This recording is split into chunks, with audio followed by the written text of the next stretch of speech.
I am muted. Whoopsie-daisies. But look up, everybody. Today we are reviewing probably the biggest and most anticipated movie of the year, of the summer, of the month of July, next to Fantastic Four. God knows not the other one.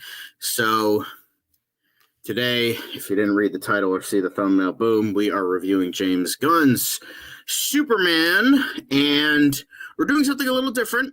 We're going to do more of a discussion-based review today. We're going to be going topic by topic instead of giving our entire reviews and then discussing that. So let's start up this new format. But before I do, I must introduce my co-stars here. Rome's Cinematic Sterling and Right Dude on the right, where he should normally be. And let's jump right into this. So we are going to start off with acting and characterization in regards to the cast of this wonderful little film. So obviously, this is a stacked cast. It's got a lot of James Gunn familiar faces, but it also has a lot of new faces. First things first, obviously, we start with the man on the title of the film, Superman himself, a.k.a. Clark Kent, a.k.a. Kal-El, played by David Corenswet. I thought he did an absolutely wonderful, wonderful job. I thought he did an excellent job as both Clark Kent and Superman, and we got a good feel for his character, and this actually felt like the character, like no creature big and small that, Superman saves, but I think he nails the Southern charm of the character. I think he was, absolutely brilliant in every sense of the word. I thought, he was a comic book come to life. It felt very all-star Superman for all seasons. But other supporting cast, we have Rachel Brosnahan as Lois Lane, probably one of the best Lois Lanes we've ever gotten on film. I think she did, she was essentially, Mrs. Maisel was essentially Lois Lane, but a comedian. So there's that as well. But I think that she did great. I thought, who else was in this? Well, the Justice Gang, probably the ones that stole the show the most in regards to Eddie Gathegi as Mr. Terrific, Nathan Fillion as Guy Gardner, and Isabella Merced as Hawkgirl, all do a wonderful job. Nathan, I want to say Guy Gardner, they absolutely fucking nailed Guy Gardner. I was so happy. I knew Nathan Fillion would do a great job. He was the best, Hal Jordan for years. So I'm curious how he's going to get Guy Gardner, but he understood the assignment, and we absolutely just, he nailed it all the way from his toes to his bowl cut. He nailed it in every sense of the word.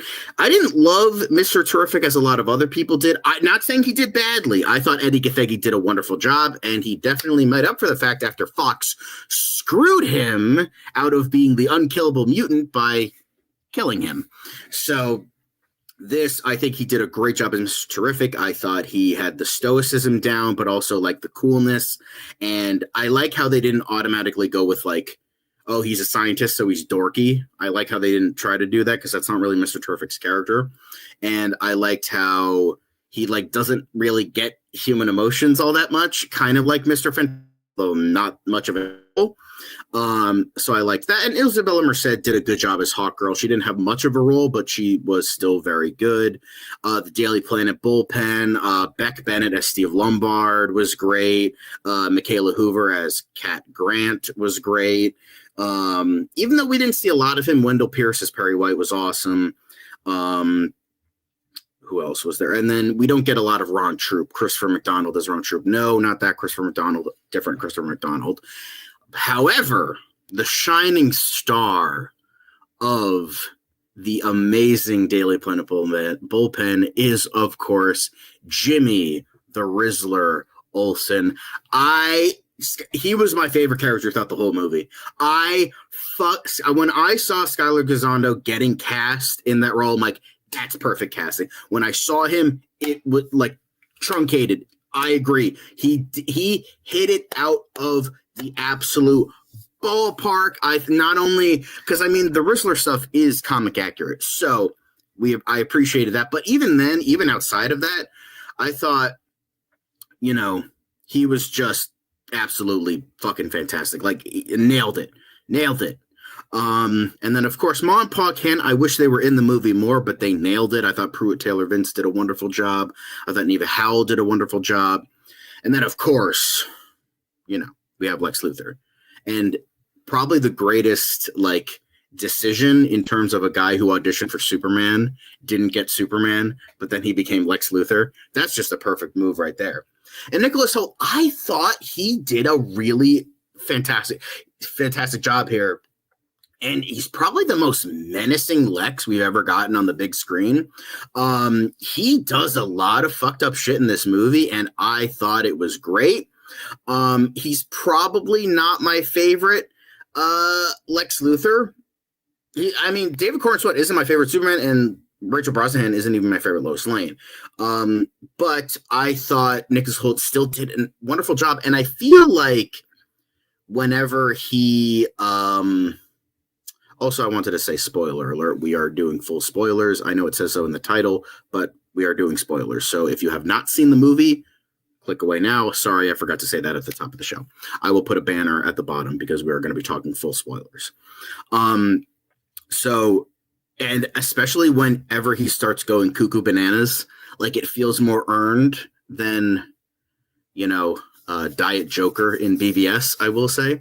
And that's coming from someone who liked Jesse Eisenberg's Lex Luthor. I actually liked him. I thought it kind of worked. It's just when he acts like the stuttering autistic dude, like the nouveau riche kind of billionaire, I'm like, I see where you're going. It just kind of didn't work for a lot of people.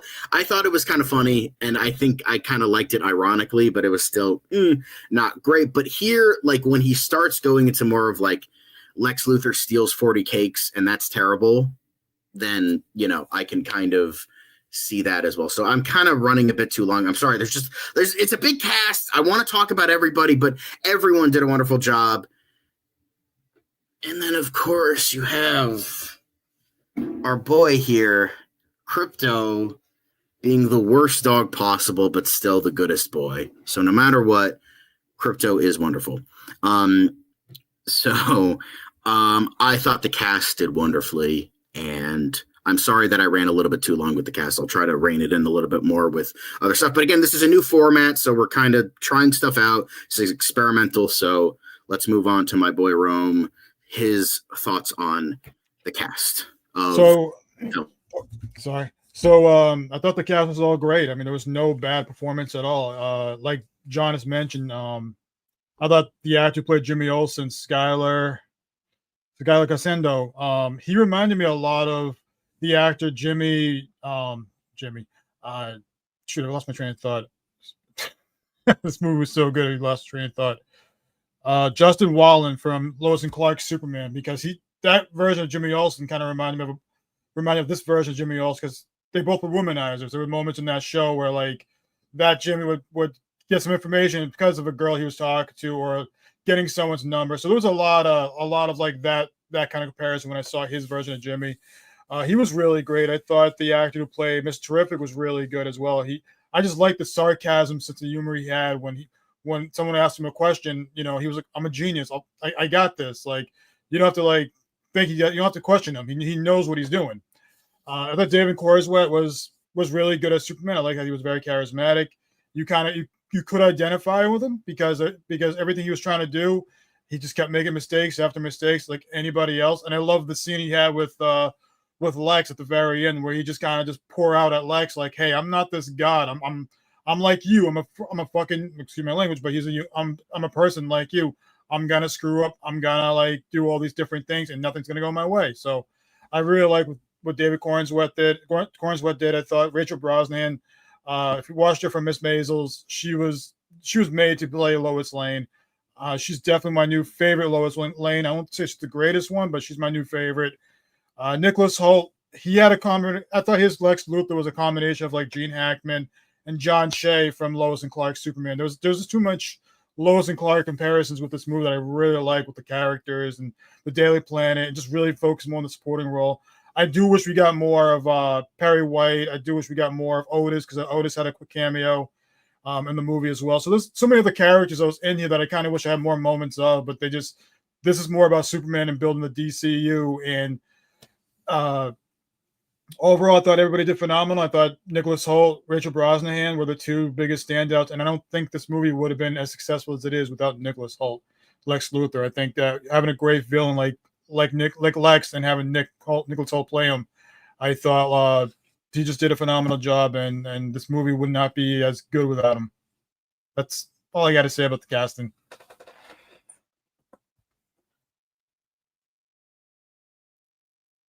Before I begin, I would like to point out the irony that I am bald like Lex Luthor, and I also have a cape like Superman.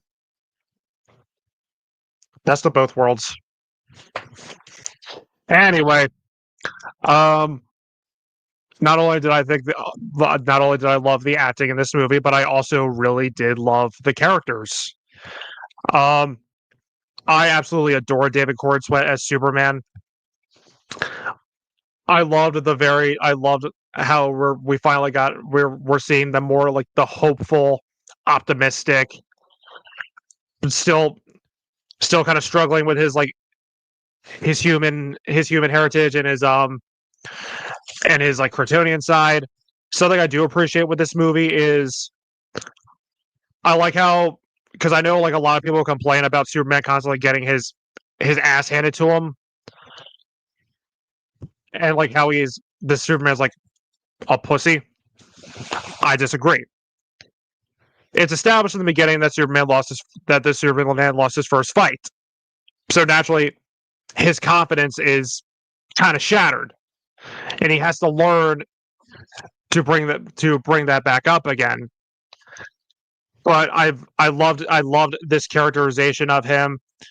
Like I loved how human he really was. Like this is less of an alien Superman, definitely more human. Like he feels a lot of the emotions like we all do. He feels happy. He feels sad.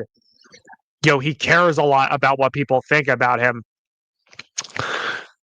So I loved it. I loved this portrayal of Superman. I loved Rachel Brosnahan as Lois Lane, which is surprising because I don't like Lois Lane as a character. Like even in the fucking the Superman animated series, she's still just like an idiot who constantly needs to be fucking saved. Thankfully, we didn't get the dumbass in distress. I am beyond grateful we didn't. Not to mention, Clark and Lois, they had great chemistry together. Like whenever they were on screen together, I thought their scenes were adorable.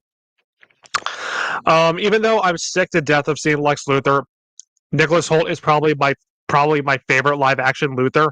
I haven't seen enough of Smallville, but I know Michael Rosenbaum is a fantastic Luthor. But I love how this Luthor is he's very petty and jealous of Superman, and he's genuinely threatening. Like when he's doing the Russian roulette with the one guy who was nice to Superman, and he just fucking blows his brains out. Like goddamn. Like a massive improvement over the Eisenberg Lex Luthor. There's no thank fucking God for that. Thank fucking God we didn't get that again. Would I have liked to see another villain? Yes, absolutely. But I'm glad. But I was really happy with this portrayal of Luthor. I thought the Justice Gang were a lot of fun. Nathan Fillion nailed the cocky asshole Guy Gardner. Eddie Gathecki was badass as Mr. Terrific. Isabella Marcet as Hawkgirl, she didn't really do much, but I will say she does have her badass moments, especially when she kills the dictator of Baravia. Anthony Kerrigan, I liked him as Metamorpho. I hope we see more of him. The engineer was pretty badass. I liked this version of Ma and Pa Kent. I loved the very how they're just southern as fuck. All right, Clark, I gotta go get your boots. That was funny. The speech that John Kent gave to Clark, like close to the end of the movie, was beautiful. Like probably one of the best parts of the movie for me. Uh, I loved how much of a Rizzler Jimmy Olsen was. Like I love how like all the women in the office were just attracted to him, and like I buy it, I buy it, and I loved Eve was fucking hilarious. Like I know technically you'd probably say Nathan like Guy Gardner is more like the comic relief. I'd say Eve fits more under the comic relief category. Like every time she was on screen, I was smiling or I was laughing. I loved this character. And of course, we got to talk about Crypto. I've heard mixed things about Crypto. Like I hear like people complain like he constantly like ruins a lot of scenes. Not really. Because I mean, come on, guys. How can you hate a dog? And that's coming from a cat guy. Exactly. And just a side note, Crypto kind of reminds me of Toby. He's like a mix of Toby and my stepdad's dog, just like this hyper destructive ball of energy. I thought that was adorable. I thought his scenes with Superman were great. So yeah, I loved the cast and I loved the characters. All right. In terms of the acting, everyone did a great job with their roles. You know, David Cornsweet, he does give an amazing job as Superman and Clark Kent. In fact, I'd probably even say that this might rival Christopher Reeves as like one of the best Superman ever. You know, we'll have to see. You know, I mean, and of course. The Lois Lane, she is, I would agree that she is probably one of the best Lois Lanes. I mean, I haven't seen Superman and Lois, so I can't really make that comparison. But from what I've seen in terms of like these movies and all, I think she does an amazing job. And that's coming from, and I'm with Dev, just like with Devin, I'm not a Lois Lane fan because I always consider her like an idiot and who just puts herself in danger, is nearly getting herself killed, trying to get saved by Superman. It's honestly just very annoying, you know. But at this, she's really smart. She knows what she's doing. So I'm like that. Mr. Terrific, he does a really great job. I do like Guy Gardner as all right. Do you like Nathan Fillion as Guy Gardner? I was almost about to say Guy Gardner as Nathan Fillion. I almost supposed to switch those names around. But anyway, I do. He does give the cocky and the cocky attitude that Guy Gardner would pretty much have. You know, he does a great job. So yeah, it's honestly kind of surprising that we have two different Green Lanterns, both played by the same actor. Maybe not in the same movie, but you get what I mean. And of course, Hawkgirl. I mean, Hawkgirl was all right. Was pretty good. So although she wasn't in the, she didn't do a whole lot in the movie. But then again, that's probably just more of a nitpick and all. In terms of the characterization, I honestly think that this is. I do like what they did with this kind of Superman. I do like how they were trying to make him optimistic, hopeful. That's pretty much what Superman pretty much stands for.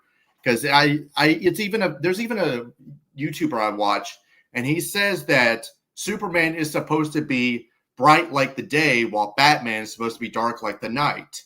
So he gives the illusion of hopefulness, you know, unlike Henry Cavill and Man of Steel, which keep in mind, I like Man of Steel, but I consider that to be like a different interpretation of Superman.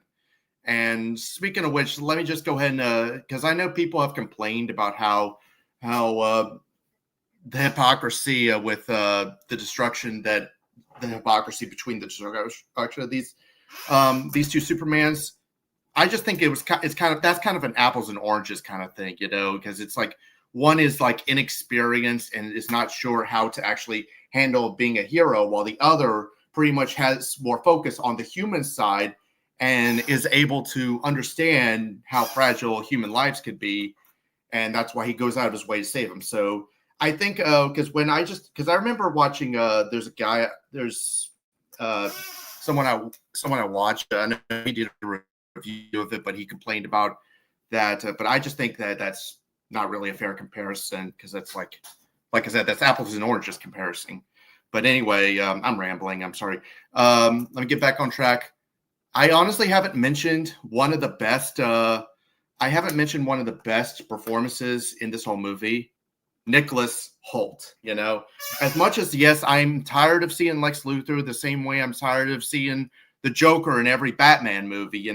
I will say that Nicholas Hoult does an amazing job with what he was given with this. He did a great job. This is like, I haven't seen Smallville, so I can't really compare him to, but I hear some people compare him to Michael Rosenbaum, which is considered one of the best Lex Luthors ever. So, but I would say that in terms of like movie wise, I would say he was one of the best one. He was the best Lex Luthor we got. So, he is definitely a breath of fresh air over the Jesse Eisenberg Lex Luthor. It's just the weird kind of thing.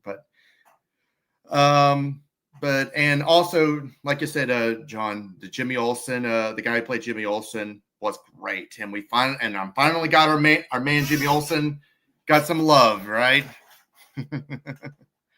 So, and of course, Crypto was so adorable. We even get a moment at the end. I don't know if we're going to be able to talk about it later or something, but it's like we get a really fun moment with Crypto at the end. But I'll probably save it for when we get to it. So there you go. All right, yeah, and also I forgot to mention Maria Gabriella De Faria as the engineer. She was fine, and then I also really loved Anthony Carrigan as Metamorpho, and I think that's everybody.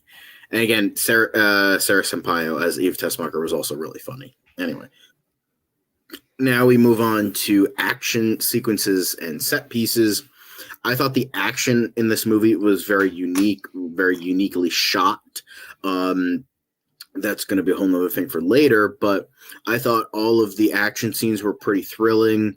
I thought they were, they do have some repetitive motions throughout. Like a lot of it was like grabbing somebody's leg and spinning them around. We saw that quite a few times throughout the movie.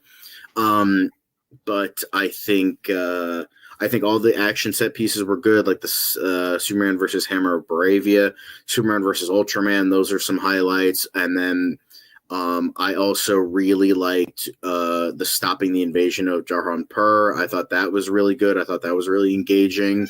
I mean, when you have like Guy Gardner like flipping off tanks with like his green hand constructs, I'm like, that's like the most Guy Gardner thing to happen in this entire movie. Then probably one of the best, maybe even my favorite, was the Mr. Terrific like kind of dancing action sequence where it's through the eyes of Lois Lane in the force field, but it's just like Mr. Terrific just beating the hell out of everybody. I thought that was really awesome. But yeah, I thought all the action was very uniquely shot, very dynamic. It's very different from a lot of other stuff we've seen in the past. But I felt there was like a fluidity to it. I know a lot of people have been commenting on like the weird camera lenses and they're comparing it to The Flash because it's the same cinematographer.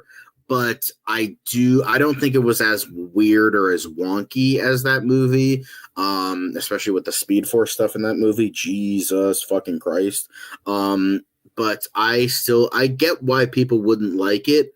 But I'm just saying I personally liked it. I thought it was just really cool. It wasn't like, if we're talking about like the heart pumping sequences in a movie, I thought F1 was overall better because that was like edge of your seat kind of stuff. This was still really, really, really good. but it wasn't like the best I've ever seen. But it was definitely some of the most dynamic in terms of flying sequences as well. I liked the kaiju fight. The kaiju fight was probably one of the weaker ones, though. I also liked the Superman versus both the Engineer and Ultraman in the Metropolis Meteor Stadium, also really good. But yeah, I overall thought the action was very well done. Rome? Yeah, ditto that. I think the action was really good in this. There are moments with like the flying, you kind of see a little like just how they camera shot the angles with Superman, especially the ones where like very close up of David Corns. What I like the ones where they kind of zoom out when you see him flying around, than the ones more up close. That kind of, I just feel like the angles could have been better. But outside of that, the action was really good. I mean, I think my favorite one was probably Superman and Ultraman, the big showdown between the two of them. I also like Crypto having some moments too. The big moment with Lex Luthor, which got a huge reaction out of all the audiences, including myself, which it was a kind of because it's Lex ranting, and then he just gets taken down by the Crypto, which was really cool. So I thought Crypto had some really cool moments. I like the shot where like they're fighting the Raptors, and it's Superman and Crypto just beating down on a bunch of Lex henchmen. Really, that was another fun moment. I think the flying was, like I mentioned before, the flying was good, not great, but there are moments where you kind of see the CG and stuff like that, but it didn't take away from the movie, and I had a really good time watching it. Like some people are saying, like cartoonish. It's a Superman movie. It's meant to have some cartoonish elements. But that's all I got to say. I don't think there was anything I did not like about the action. Devin, it's your turn. I thought the action scenes were were a blast to watch. I do think I like how unique and weird and out there they really are. The flying scenes especially blew me away because someone else said this. It's kind of like with the Mark Webb Spider-Man movies, how you feel like you're swinging along with Spider-Man. Here, it feels like you're actually flying with Superman. And I don't mind, I know people were complaining about that one shot of like Superman up close, like with like the kind of looked like a fisheye lens. That didn't bother me. In terms of like some like the best action scenes in the movie, obviously, Mr. Terrific, like that whole part before him and Lois get to the portal, that was a lot of fun. The music definitely helped too. I liked when Superman was fighting all of Luthor's henchmen when he knocks the guy's teeth out. The teeth hit the camera, and he's spinning around. He's shooting lasers at all of them, like really fast. That was bad fucking ass. Loved it. Hawkgirl killing the dictator of Baravia. Like, you won't kill me. You're not like Superman. You're not like Superman. No, I'm not. She just fucking drops him. Like, I wish you did more in this movie because that was badass. And I loved Crypto's his puny god moment. Where Luthor's like ranting, is ranting, and then Crypto just shows it, just beats the living shit out of him and smacks him around the room like a rag doll, and he breaks his arm. Like, yes, love it. Yeah, a good majority of the action gets thumbs up out of me. Yeah, I would agree with all of you. The action was just so much fun in this movie. There are just so many moments you could pretty much say that you were blown away by, between for example, the action between the fight between Superman and Ultraman, where Superman is fighting the big kaiju. I'm sorry, I forgot the monster's name. Maybe John might know. I don't know, but I don't think it had a name. I think it was just generic kaiju monster. Okay, yeah, because that was a lot of fun. That was so much fun. The scenes with Mr. Terrific, badass. I like the Guy Gardner like flipping up, like giving the middle finger out of the ground to the tanks and all things like that. That was really fun. That was awesome. And of course, what I mentioned earlier when I was talking about Crypto, the moment at the end. This is what I was talking about. The whole puny god scene. You know, that was a lot of fun. Where Lex Luthor just gets upset and he's like, I'm going to be able to, like he was just trying to sound strong menacing, and then just Crypto just comes out and beats the shit out of him, you know. That was awesome, you know. You don't fuck with Crypto. All right. But I mean, you guys pretty much all said it, so I'm pretty much just repeating what I No, it's fine. So now I want to get into the CGI, and you can definitely tell they actually had a lot of time to work on this. Maybe there was a couple shots that were like kind of wonky, but like nothing too terrible. I thought James Gunn has always been a proponent for like give the VFX artists actual time to work on this. They're not speeding through all this shit. So it's like that's a good sign. Like give like at least they were given pretty much like a full year for post-production, and that's definitely a good sign here. I thought Crypto looked really good. Like you could tell he's CGI, although my dad thought it was a real dog the whole time. He's like, how did they get the dog to do that? I'm like, that was a fake dog, man. But I think Crypto, again, like he was kind of the biggest thing because he was a character. And I know a lot of people like are kind of iffy on like CGI animals. I know when Call of the Wild came out with Harrison Ford, that was a big like controversy with that movie. But the difference is that dog looked like fucking shit. So here he actually looks really good. I mean, considering the guy has, you know, Rocket Raccoon through 3 movies, I kind of trust the guy to do animals okay, as well as, you know, a giant fucking tree.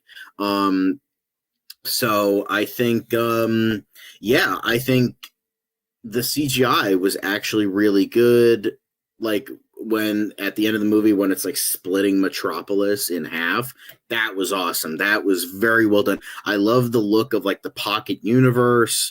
I loved, you know, again, the scenes of him flying. We kind of mentioned that with the action sequences, but the scenes of him flying were very good. Again, maybe like a weird shot here and there, but I feel like it adds to kind of to the charm of it. Like, again, like the cartoony stuff that Rome mentioned already. So yeah, I think it's good. And a certain somebody is waiting backstage. So let's bring him in real quick before we move on. Jay, can you give your quick thoughts on we have a bit of a different tone today, so just let us know your thoughts on the acting and the action sequences, and that's it, because we're doing a different kind of discussion today.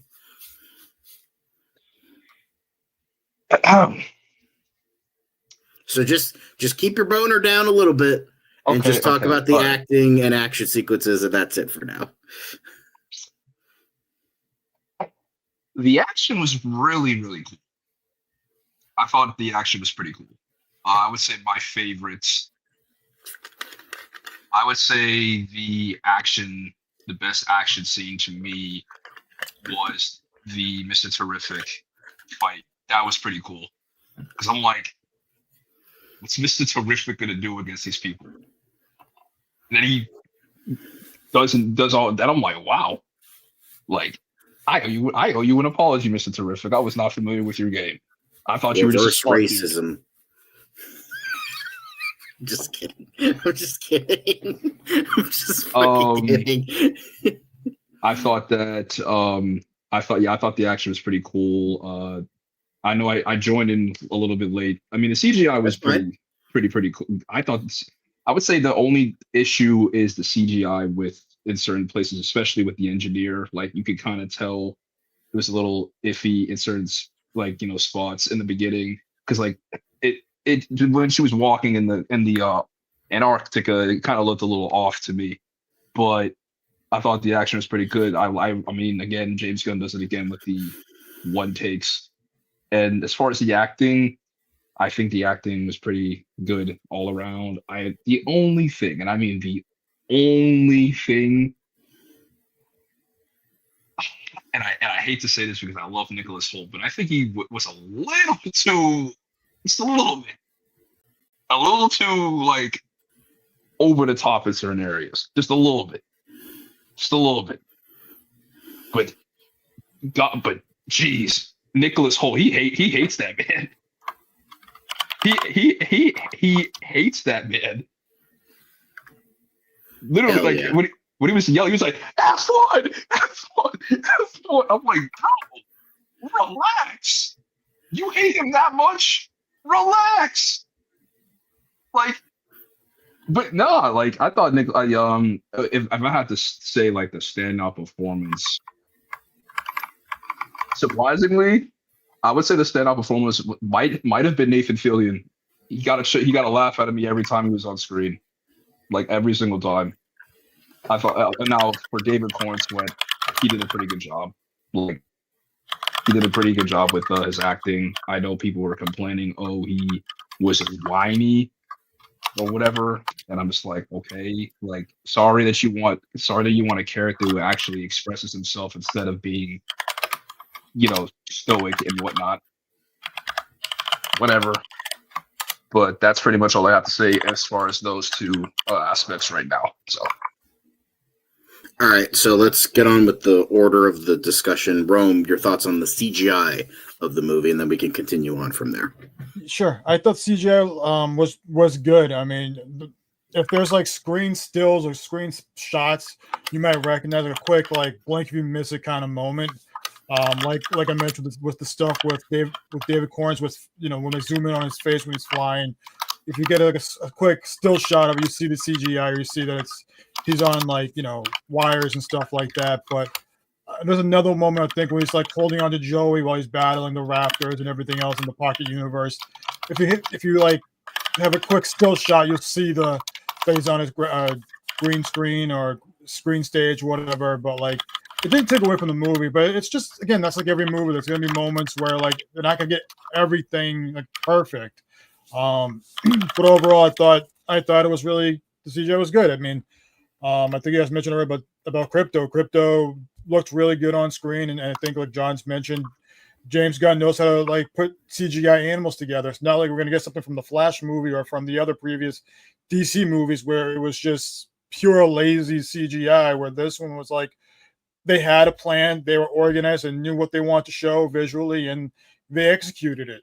And there's one thing with the fish eyes moment when Superman's like flying out of the Fortress of Solitude after he got healed up.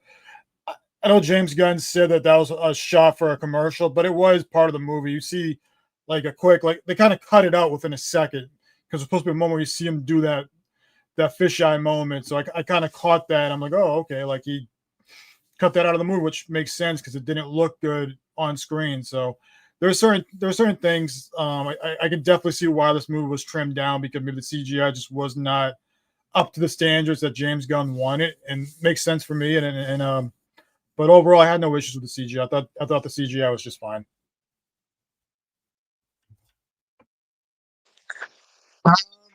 Yeah, I thought the CGI looked really good. Considering that I'm so used to bad MCU and Flash CGI, I'm glad James Gunn, gave the VFX workers some time to make the effects look good instead of, keeping them hostage in a hot room without food and water. It's like, look, we need more time to improve these effects.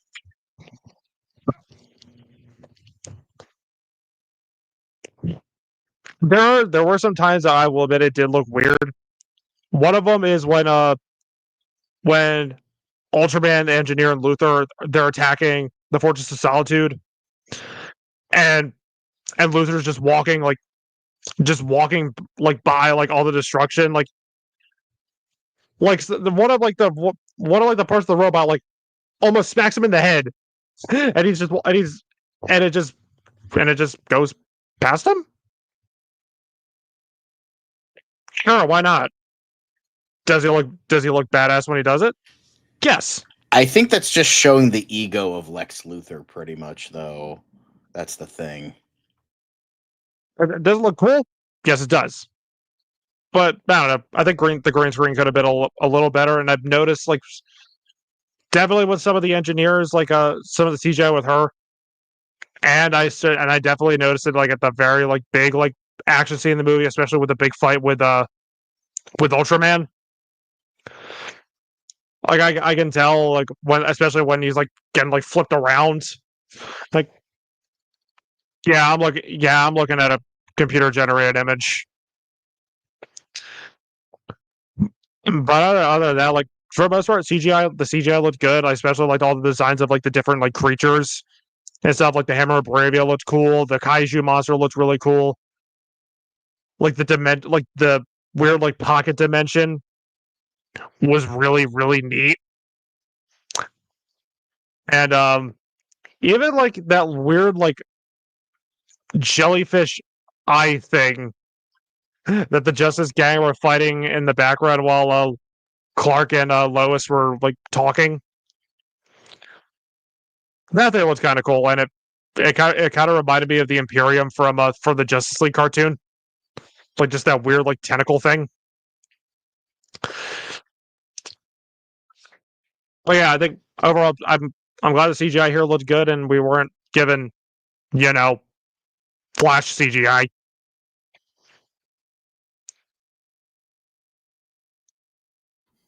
Yeah, I think you said it best, man. Because the CGI honestly was really good for the most part. Wasn't perfect because I think during the fight scenes I did notice some noticeable green screen effects, and sometimes it was kind of weird. The CGI did look a little bit wonky, maybe during like when there's with the close up fight scenes, when it was a little things like that. It looked a bit wonky, but I mean there were other things that looked pretty cool. I like the pocket dimension. I did like the crypto. Honestly, I didn't even know that, because I kind of thought that they were going to, because I thought crypto was, they did get a real dog, but they pretty much put a little bit of CGI over him. I didn't know that he was all CGI. I thought it was just they got a real dog and they pretty much tried to put some CGI over him. But he did look really cool. The Kaiju was awesome. So and it's like what Devin said. I'm kind of glad that they were able to get the effects right, which is something that Marvel has been struggling with since, oh my God, how long? When was the last MCU movie with good CGI? Game. What? Endgame? Maybe. I don't know. But a really long fucking time. That's all I'll say. Oh, yes, Jay? Jay? Just to add, it's like I just find it funny at this point. Like even with DC at its worst, they're still bounds better at CGI than Marvel. It's just kind of hilarious. I don't know. The Flash CGI was really bad. That's what I'm Same saying. with Like, Aquaman too. Well, I didn't see Aquaman 2, so You're not missing anything. I'm just saying, like even at its worst, I mean, the Flash still has some pretty cool like moments with its CGI. I think the running effects were pretty good. I can't say the same for Marvel. Like, but sorry, I didn't mean to like cut you off. I just wanted to add. No. I mean, no, it's okay. I was probably just about to wrap it up anyway, because I said I thought for the most part the CGI was well done. So, is it my turn or? I mean, I kind of already said, but yeah, CGI. Now, it's one thing that I was worried about because I was worried about the flying scenes, and I will say, like, the flying scenes are pretty cool. I liked how creative it was. Like, I liked how like the we're seeing it from his perspective, like like that one take where he's going back to the fortress and we see him like flying through different parts of the world and we see like the weather, elements change because he's going to different time zones and everything. I thought that was pretty cool. I mean, I thought the flying scenes were pretty well done. I was worried about that because of like that one clip which ironically is in the film, even though James Gunn said that wasn't a part of the movie, where he leaves the fortress and we see like a close up of him flying. And what else? I was very, very surprised because I was wondering like, what is the Green Lantern like? How is that ring gonna like what is it gonna look like in live action? Because the last time we saw a live action Green Lantern was in technically 2021 with the Snyder cut, but realistically it was 2011. And I mean the effects were pretty decent, but surprisingly it was really, really cool. Like really, really, I liked how it's like crystal. I like how like the effects for like the Green Lantern power. It's like this crystal like matter instead of like I don't know. I just thought it was pretty cool. What else? Yeah, the kaiju looked pretty cool as well. I'm trying to really think if there's anything other than what I said that was a little iffy to me. Oh, Crypto was the CGI for Crypto was good as well. Like I kind of forgot that he was a fully CGI dog sometimes. And the robots were well done too. Yeah, the effects are pretty good Those for were the most part. practical most of the time. Oh yeah, they were practical, but you wouldn't Even then, the practical effects were great. Yeah, you would have never knew that though. But yeah, I mean, I can't really complain about the CGI, honestly. Yeah. But the next thing we're talking about is the humor. I thought the humor of the movie was genuinely very funny. We thought we were gonna get like, for the most part, like Marvelized kind of humor that has been really like kind of eye rolling for the past few movies. But I thought the humor was really good, whether it was Guy Gardner's like douchey and cocky attitude, whether it was Mr. Terrific, the very like deadpan stoicism. I really liked like anything involving like Superman and Lois Lane. I feel like you have a dog. And then I thought Mr. Terrific was really funny. I thought, a couple Isabella Merced lines were really good. And I thought some of the humor with Lex Luthor was like all of the humor, like for the most part, it landed. Like the movie got big laughs out of the audience, at least the first time I was in. Like it was genuinely like people were like getting like you were getting really, really good laughs. There were a couple of moments that like it fell flat or wasn't as good, but I think most of the humor hit the mark, and it wasn't like cringy like Marvel humor like a lot of people expected with like James Gunn at the helm. So yeah, I thought it did a very, very, very good job with its humor, and I was laughing a lot. Not like busting a gut or anything, but I was like genuinely like laughing out loud and like enjoying and cheering and all that. I thought the humor was very balanced. I think some of the stuff I liked was Jimmy Olsen and Eve Tessmaker. I thought that stuff was really good. I thought Rachel Brosnahan's Lois Lane, anything that she was in, any kind of smart remark, that landed really well. Mr. Terrific and some of the sarcasm he had, that was really good as well. Trying to think if there's anything that didn't land. I was kind of mixed about I had an eye roller with the roll up door, and when it was revealed Mr. Terrific's like ship. That's a James Gunn kind of humor in every movie he does. I didn't mind it, but it got some chuckles in my theater, but it was kind of like, oh, okay, this is a James Gunn type sense of humor thing. But other than that, I thought the actors and actresses who in their dialogues, set up a sense of humor joke or something with the dialogue, I thought it landed really well. Even the stuff that was rumored, like super shit, that was supposedly going to get people pissed off or something. Instead, when you saw it in full context, wasn't that bad. Some people liked it, and the whole monkey thing, typing in super shit with Lex Luthor, seeing the whole thing in full context was pretty hilarious. And it does tie into, I think, like a Peacemaker thing, because I think he had something in the show with Superman and shit or super shit. So it kind of ties into all that stuff. He even made a cameo, and dropped a joke, which is pretty funny too. So the humor was really good in this. It was very balanced.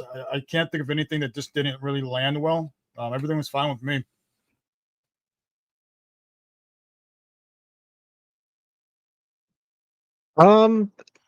The humor definitely worked for me. I thought this movie was very, very funny. There wasn't a lot of like jokes that made me cringe. Kind of like, I mean, there were some cringy jokes in like the last Guardians of the Galaxy movie. Like it was mainly like the toilet humor. But thankfully, this wasn't annoying Marvel humor, because I know like everybody here could definitely agree, but that we're starting to get burnt out on comic book movies, constantly relying on jokes and quips. Here, I felt like they actually worked. I know James Gunn's humor isn't for everybody, but for the most part, I do think it does kind of work for me. I'd say the funniest parts for me, like Rob saying, are the scenes with Jimmy and Eve. But at the same time, Eve is just such a funny character. Crypto's and Superman scenes together were hilarious. I thought Ma Kent was really funny. The part that, believe it or not, made me laugh the most. Besides all the stuff with Guy Gardner was always hilarious. Like one of the funniest parts to me was towards the very end, like when Metamorpho was like, "Can I join your team?" Nah. The way you look, I don't think it'll be good for business to join the Justice Gang. Justice Gang? That's a cool name. And Guy Gardner's like, "All right, you're in." That was really funny. And the other part I found really funny was when Lex was pissed that they escaped the pocket dimension. He's just throwing shit at the office. He's like, "Yo, pick that up!" And then he just takes like the cup of like the Peds and he just pours it off the ground. And he just has his goons pick it up. Like, that was fucking hilarious. Like, it reminded me of a joke from I'm probably the only one that remembers this show. There was a show on Cartoon Network called Shouter. This dude was really pissed. Like, he flipped a table. He punched something, and then he took like a glass of like milk or something. He just poured it on the ground and he put the cup back on the counter. That's what that bit reminded me of. Like he's throwing like Lex is throwing his magic ship. Cup of pencils. And that's it. Like, he doesn't break the glass or anything. He just pours the pencil on the ground. That was really funny. Yeah, the humor honestly did a lot of the humor really did work for me. There was a lot of really funny moments. I've already mentioned I think we've already talked about the whole crypto puny god kind of moment, because the thing we don't expect, kind of thing. That was really funny. But like some of the other things that were really hilarious is like a lot of the moments of with Guy Gardner. Those were some of my favorite moments. Like I said, we also mentioned about how Guy Gardner was like flipping over tanks using like middle fingers just coming out of the ground and just flipping. That was pretty funny, things like that. The joke that Devin mentioned already. It's just like it was just like a lot of the jokes that worked for me were just ones that pretty much by Guy Gardner. I don't know if he's supposed to be like if that's his humor in the comics or something. Maybe John could elaborate on that more, since I know he's far more familiar with DC Comics than me, But so, like, do you know if that's part of his character in the comics, John? Which one? Guy Gardner, his. Yeah, he's like a total. He's a jackass. He's a jackass. Like, that's like the big thing, is that Guy Gardner is a huge asshole. Like, Yeah. The reason he has so much willpower is because he's an overconfident dickbag, and that's like great. And the thing is, and what like works, and I'm really glad they had the bowl cut too. I'm so happy they had that bowl I cut. don't hate the bowl cut. That's definitely part of the character is, him being an asshole. I gotcha. But yeah, like a lot of his moments were just really funny. So that's all I gotta say.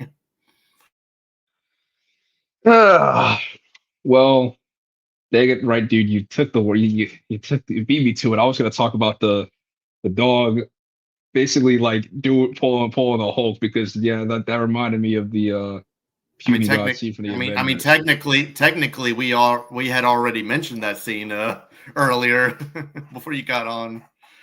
Yeah, because like that was like one of the few like where like the entire theater just started laughing. Like that was pretty funny. As far as the humor, yeah, I thought the film was pretty funny. Like I mean, I'm at the point where like James Gunn actually knows how to do comedy because he's not someone who likes to undercut something for a joke for like no reason. Literally can look at any of the movies past Phase 3 in Marvel where a serious scene happens, then it gets interrupted by a joke. Now, yes, the garage door scene, it's a little ridiculous how the smartest dude on the planet, like one of the smartest dudes on the planet, doesn't know how to have a faster garage door. But I just thought that was a little out of place, a little bit. But um,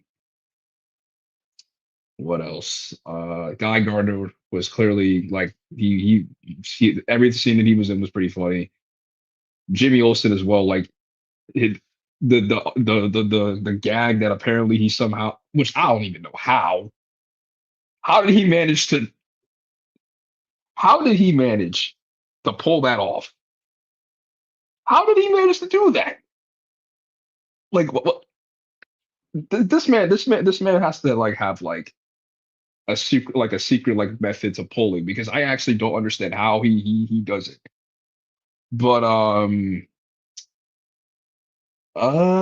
yeah, the humor was pretty funny. Like I it got a couple of chuckles out of me. Crypto, every scene with Crypto was pretty funny as well. Can't really say anything wrong with the humor, even though everybody was like, "Oh, it's gonna be James Gunn humor." Oh. Like seriously, like we are at the point where we can expect a James Gunn property to be pretty funny and actually have good comedy. And one other thing before we move on, thank God we didn't. I know some people had already mentioned this, but thank God we didn't get any. Oh, how many holes do you have? Or any humor from that thing that I will not mention because if I mention its name, John will Phantoms on me. That movie was so dumb. Like seriously, God. like the mind reading scene was so dumb. Like it went on for too long. Like okay, we get it. You can read people's minds. Like seriously. Anyway, so the next thing I want to talk about is the music. Now considering that out of all the movies we've gotten on the big screen, the two biggest ones were obviously John Williams, who pretty much scored who the score was used for the first 5 Superman movies because Superman Returns just used the John Williams score. And then you had Hans Zimmer for Man of Steel, who did something very different, but did something phenomenally. Now, what James Gunn decided to use, he's like, as much as I love the Hans Zimmer theme, which kind of was used a little bit here. He's like, I feel like it just like the John Williams theme is so iconic. I'm just going to use that. And so that's what he kind of used it as like a leitmotif throughout most of the movie of like the stinger of like something triumphant happening and it working. But even outside of that, I think John Murphy did do a really good job. It's not as good as the John Williams score or the Hans Zimmer score, in my personal opinion, but I still think he did a really, really good job, both John Murphy and David Fleming. He had kind of more of that like rock heavy score that I really liked. How the John Williams score is more brass heavy. The Hans Zimmer score is more percussion heavy. This is more like strings and rock heavy, which is very noticeable for John Murphy because that's his style. I also liked how the villain theme, like kind of the villain music, definitely reminded me of in the house in a heartbeat, which is the famous theme from 28 Days Later. I don't know if that was like an homage or like just like John Murphy did that score and it's just kind of a similar thing, but whatever it was, I listened to it. It was the scene where the Hammer of Baravia goes into the portal and you hear that music. I'm like, that sounds like 28 Days Later, which is ironic because 28 Years Later just came out a couple of weeks ago, and he didn't do the music for that, and because he was doing the music for this instead. And I think I thought that was really awesome. Now, yes, of course, John Williams is so iconic. I wish they didn't rely on it so heavily. I wish this could have forged its own legacy like Hans Zimmer did for Man of Steel. However, I get why it was used and I still liked it. Like those triumphant moments where that familiar theme comes in is just so well done and it works in the context of the film. So I wish it was that's probably quote unquote my first major negative is like I wish it stood on its own 2 feet more and John Murphy gave us something a little bit more original than just, kind of just doing what came before. But even then, it's still really, really good. Yeah, I don't think this movie again won't be a success without the music. The music really made this movie feel a big main event kind of movie, and really enhanced the scenes. The scenes with Superman just lashing up about being human and all that other stuff that he was telling Lex. The stuff with like the riff or the rafting that was going on with Superman and Joey, or the fight with Ultraman. The intense score was really amped and just really amped in high level. Then you have some mellow moments with Mom and Pa Kent when Clark had those scenes with them. The music really changed with specific scenes with specific characters, but it really enhanced the movie, and I really like that. I also like that they did the retro John Williams score from the original Superman, which a familiarity for a lot of fans. I think that also helped audiences and general audience to really want to see this movie because it connected with them, and that movie is just that movie, like the James Bond movies, you need that theme in some kind of way to really connect with the audience. I had no issue with that. I also like the punk rocker stuff at the end. I think when we got our introduction to Supergirl, where like they kind of gave her like a punk rockish type theme, and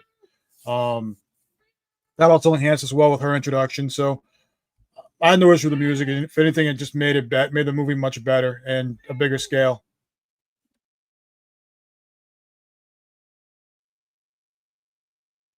Music is the soul. And I think the score in this is excellent. John Murphy did a great job composing the music here. Superman's theme, and I'm not talking about like hearing like the John Williams theme, like the John Williams theme. That's classic. That'll always be a classic. That'll always be the definitive Superman theme. But every time I'd hear the do do do do do do do do, like I would get goosebumps. Like, oh shit! Like it's gonna go down now. Like the best use of that music was when all the people in the country were just chanting Superman's name. Like it made me want to stand up in the theater and chant with them. Like the music at points got me like very, very emotional, and it blew me away.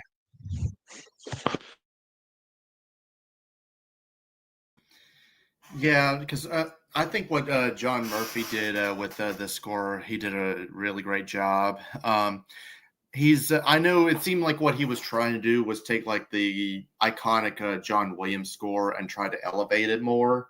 So I think he did work. It worked really well. Like it's just like the moment you hear the do do do do, like you know who's coming. You know that there's hope on the way. When it seems all is lost, you hear that iconic tune, and you hear that iconic tune, and you know who's on their way. It's just like I said, John Williams is the most iconic is the most iconic Superman theme, hands down. But I think, but I really like what but I like what John Murphy did. He wasn't trying to outdo John Williams. He was just trying to take it to another level, make it more the same iconic theme that we all came to love, and do it for and use a new kind of style for us. So that was great. So Yeah, I would say the music was pretty the theme for the movie.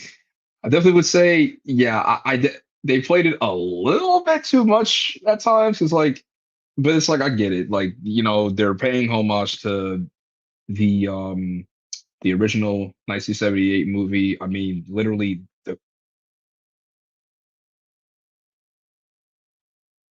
hello. Oh, I was gonna say, Devin will be right back. You can keep going. um, like they were. I mean, literally the entire film. Like, if you see like the credits, the end credits, like it's clearly paying homage to the original movie with the text and everything. So it's very obvious what they're doing. I would say hopefully, and if we do get a sequel, which I would like to think that we will, we get a new score, not necessarily like, change the theme, but just a new score for Superman. Because like I feel like if you keep it tied to that one John Williams score, it kind of basically is like, okay, so he's going to be a cheat, like a mimic of Christopher Reeve, and that's not. I don't think that's what anyone wants. I mean, it's like with Danny Elfman and Batman. It's like, yeah, that's like a great theme, but I don't think I personally like when a different theme for Batman exists with the different characters. I mean, the Michael Giacchino for the Batman. Did I get that right? Like, yeah, that's a for that particular version of Batman, that theme, that score works. For Nolan's Batman, that score works with Hans Zimmer. With Batfleck, I mean, I don't think Batfleck really had one, but if he did, I'm sure it would have been pretty good. But I have nothing really bad to say about the score. I thought it was. I will say though, it was a little disappointing because that one track that got leaked on the internet, everyone thought, "Oh my gosh, is that mixed with the Batman score?" And then it's just a scene with the Baravian president going into the pocket dimension. So I was like, "Oh, okay. So we're not getting Battinson. Okay." Thank fucking Well, God, because it doesn't make sense and it would be really fucking stupid. I Um, know, but it's better than having two different ones. Like we already have a Batman. Why get another one? That's just my opinion. Um, but the next thing we're talking about is the cinematography. And yeah, I mean, I thought it was really good. I liked how, as I was saying with the action sequences and the flying scenes, I liked the fluidity of it, the dynamic, like kind of nature of it. It was just kind of like it was always moving, it was always like kind of on the move, and I really liked that. But like when it needed to like calm down, like during like heavy dialogue scenes, it stayed. It was like static. It was not handheld. And I liked how like it could be like very much it feels like you're a part of this world, and it feels like you're like really a part of the action. And then when you're ready to like sit down with like Lois and Clark talking about the relationship, it feels very real. It feels like you're watching like it can stop for a second, be like, letting it breathe for a second. I really liked that. um and some of the shots are damn beautiful, like when Clark goes back to Smallville, and it like all those sunset and sunrise shots, absolutely amazing, and those night shots were really good. It just like it's a very beautiful movie, and like it looked great. And guess what, guys? Guess what? It did the thing. It has color. Wow. Color. Amazing. Instead of shit encrusted fucking Oz, John M. Chu, we have color. color. Remember color outside of Wes Anderson? I know Wes Anderson understands color, but color, that thing, the spectrum, Isaac Newton, all that shit. Yeah, color. Amazing. Wow. Who knew that you could put color in a movie that isn't just sepia tone or near black and white or look like a Navi fucking pissed on the lens? Crazy. But that was like a big thing that I was really happy about. Some of the early teasers kind of had this weird odd look to it, but I think James Gunn was like, all right, I don't think people like this vibe. I'm going to change it. And that was for the better. I think it looked really good. Great use of light, great use of coloring, and great use of pretty much everything. And cinematography was great. It was genuinely really, really good. And I'm really happy with what they did with this. And, oh, God, just color. Fucking thank Christ.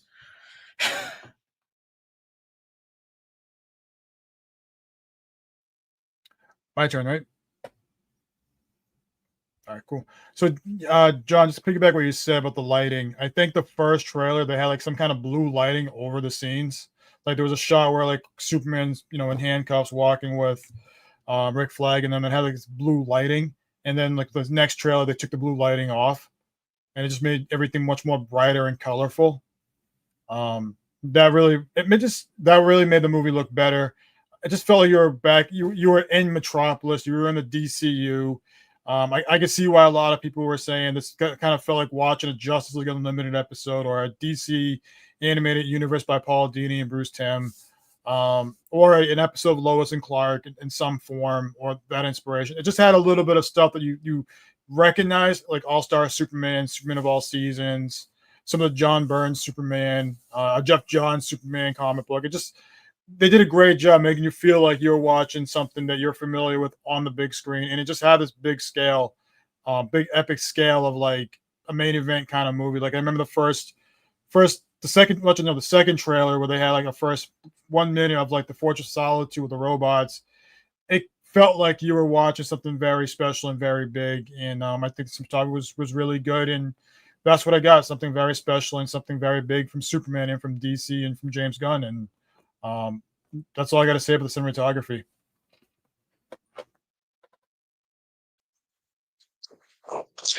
Going along with what John said. The colors, Duke! The colors! I thought the cinematography looked really good. Even though I do like Man of Steel, I will say one of my biggest complaints with that movie was just how muted everything looked. If it was a Batman movie, that would make sense, but bro, it's a Superman movie. That kind of color palette doesn't fit for Superman. I'm glad they got it right here. Yeah, cinematography, I thought it looked really good. My favorite shot is of Superman coming out of the smoke. That is probably one of my favorite shots in a superhero movie. It reminds me of the scene in. It's I would put it right there up there, the part from the Batman when Batman is walking out of the fire. Those two scenes, I'd probably get framed on my wall. I do have some wall space. Maybe I will do that. But yeah, photography, from the action, just from even something as simple as the characters just walking around or Superman flying, I thought it all looked top notch. First of all, you only made that joke because I put it in the private chat, right, Devin? Anyway, I thought the cinematography was really well done. It's what kind of shots that James Gunn will use, the different angles. I do really like the whole. I do like that it is colorful. I don't honestly. This is probably going to be. I don't know if I'm going to be alone on thinking this, but I honestly don't think comparing the color tone to the muted color palette from Man of Steel is kind of a fair comparison. Since those are two movies that have two different tones. You know, one is supposed to be like.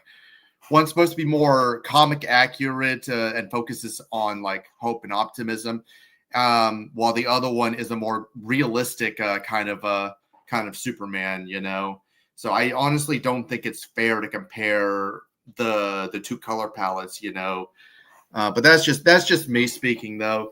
Yeah, fair enough. Yeah, so. But I do like what they did with for the tone that they were going with. I do like how it was. They did need to make it more colorful, more bright. So it was. I thought it was very well done. There was something else I was going to bring up, but fuck off, John. No, I'm not part of the Snyder cultist. Oh, I'm just kidding. I know you are. But anyway, that's my thoughts on the cinematography. I mean, you guys pretty much said everything that I was thinking, so I don't really have anything to really say. I mean, if I had to say give my favorite shot, it's probably what Devin said, the Superman coming out of the smoke. It's pretty cool. But I will say actually no, that's not true. My favorite shot isn't even it's not even technically it's not even a part of the movie. It's a post-credit scene with Crypto and Superman like on the moon. That was pretty like please can someone like make that can they release like a 4K like wallpaper of that? Like that looks too good. Yeah, I tried to find it for the thumbnail, but I couldn't find like a good like picture of it because it looked like kind of raggy, and hence why I went with the thumbnail that I went with, which is still a good shot. It's still cute as hell, but I really wanted the one of him hugging Crypto because it was so fucking cute. But yeah, now we get into the editing and pacing of the movie, and I think this was probably the weakest attribute for me. At least when I watched it the first time around, I think it improved on the second watch around where I didn't notice it as much. But I feel like the editing in the first half, it felt smoother the second time around, but I still want to mention it because I do think it's a flaw. It's still the editing in the first half felt choppy. It felt a little choppy. It felt like stuff was cut out, and you could tell stuff was cut out, and it was not as good. Meanwhile, the second half I feel like flowed a little bit better. And I think the pacing for how long the movie was went by way too quick. I think it should have let the movie breathe a little bit more. And I think this should have gone for at least, at the very most, 20 more minutes.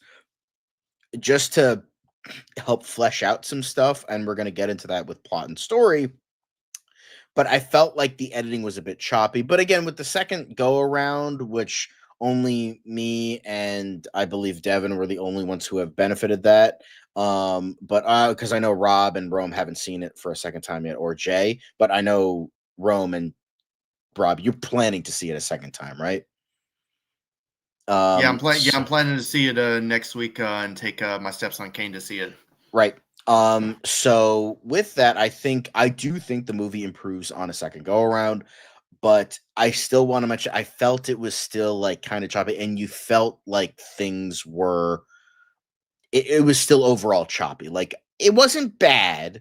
Like it just like it kind of felt like awkward at points, and some of like the cutting to different shots was a little bit iffy. Like during some fight sequences, it had the quote unquote ADHD editing, or as some like to call the Snyderverse editing, where it's just like and it's like calm down. calm down. Not everybody in the audience has like ADHD. Like you need bring it back a bit. Bring it back a bit. Like let it breathe a little bit. And there are plenty of scenes that let the audience breathe in terms of like dialogue or character driven scenes, but I still think during some action sequences it was just like a little bit too quick. And I feel like the pacing went by a little bit too fast. And I think it could have benefited for maybe like 10 to 20 minutes of runtime. So that's what I think about the editing pacing. That was like probably one of the few major negatives I had of the movie. So in terms of editing and pacing, this is where I was like, this felt like a very different kind of Superman movie, or going into this, you weren't expecting this kind of approach in terms of the editing and pacing, because it just drops you right into the action. And as the audience, you're just trying to navigate and figure out what's going on, because I wasn't prepared to see like, Superman being dropped right into the snow and the Fortress of Solitude, like in the trailer. I thought that was going to be somewhere, second half or 30, 40 minutes into the movie, not like the first thing you see. So it took me the first, like John said, I think like the first act, it took me a while to really navigate and understand what's going on, who's who, what's happening, what's the story. Like most movies, they kind of give you a slow build up to give you an introduction, where this kind of like drops you into everything, and then they give you somewhat like a crawl to explain, for the last 300 years, there's been gods and monsters, super meta humans, and then 30 years ago, they kind of give you a quick thing before you start the movie, just to give you an idea. Like you're basically being dropped right into this world, and you're just trying to navigate, just like as things are happening. I know in the during the test screening, they originally had something like day 1 or day 2 or day 3 after certain scenes. Obviously, people didn't like that, so they took it out. And I think that was part of the editing, because there's moments where, like, once this scene ends, it kind of jumps to another scene.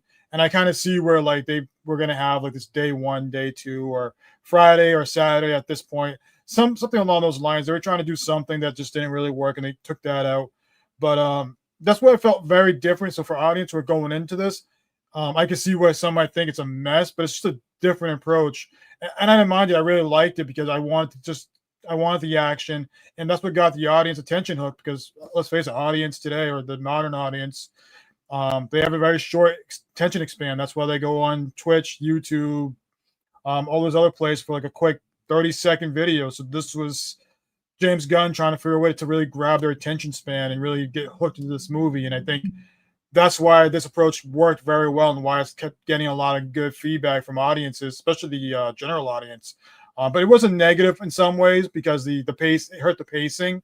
That's where I think the negative was for me. I didn't mind how the edited approach was, but the pacing felt like some certain things kind of dragged on too long and not really get to the next point, or flesh out certain characters that maybe need a 2 or 3 more minutes moments. You can tell like some stuff with like Otis, some stuff with Perry White was cut out because they were on a 2-hour and 8-minute budget instead of a 2-hour and 20-minute budget. I mean, it sucks, because I would love to see a full like director's cut in one day of what James Gunn's full movie or full flesh out version was. But that's the only negative I had, was the pacing. The editing, I didn't mind. I kind of caught on the second half, and it felt like John said. I think I was the same way, where I liked the second half, felt more streamed and more fleshed out, because now I understood what was going on, what the characters were, what the situation was, what the story was. But yeah, that was my only negative. I will say, in regards to like, I didn't think the editing was too bad. When it comes to like pacing issues, I would say like some of my issues with like the pacing definitely had to do with the third act. Like the big action scene at the end, there was just too much going on, and I think it went on for. That went on for a little too long. Like at a certain point, I was thinking, like, come on, let's wrap this up. Come on. And I thought I would have an issue with them like immediately throwing us into the action. Like the first scene of the movie is Superman, losing his fight with the Hammer of Moravia. I didn't have an issue with that.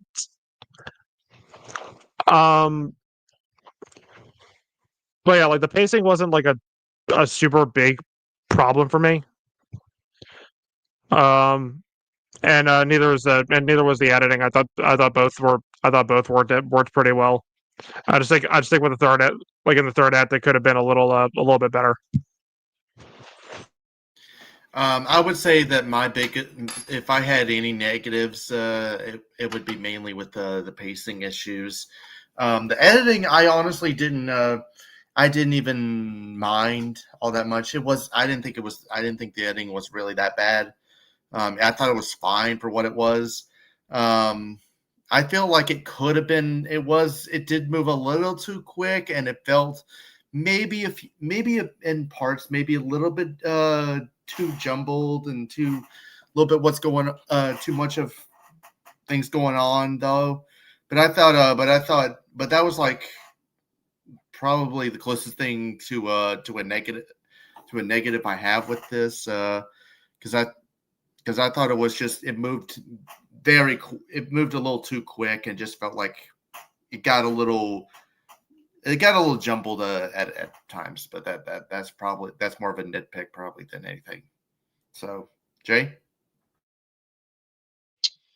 Yeah, I would say the one thing going against the film is just the pacing because I feel like the film definitely you can kind of feel like okay, like we're at the middle point.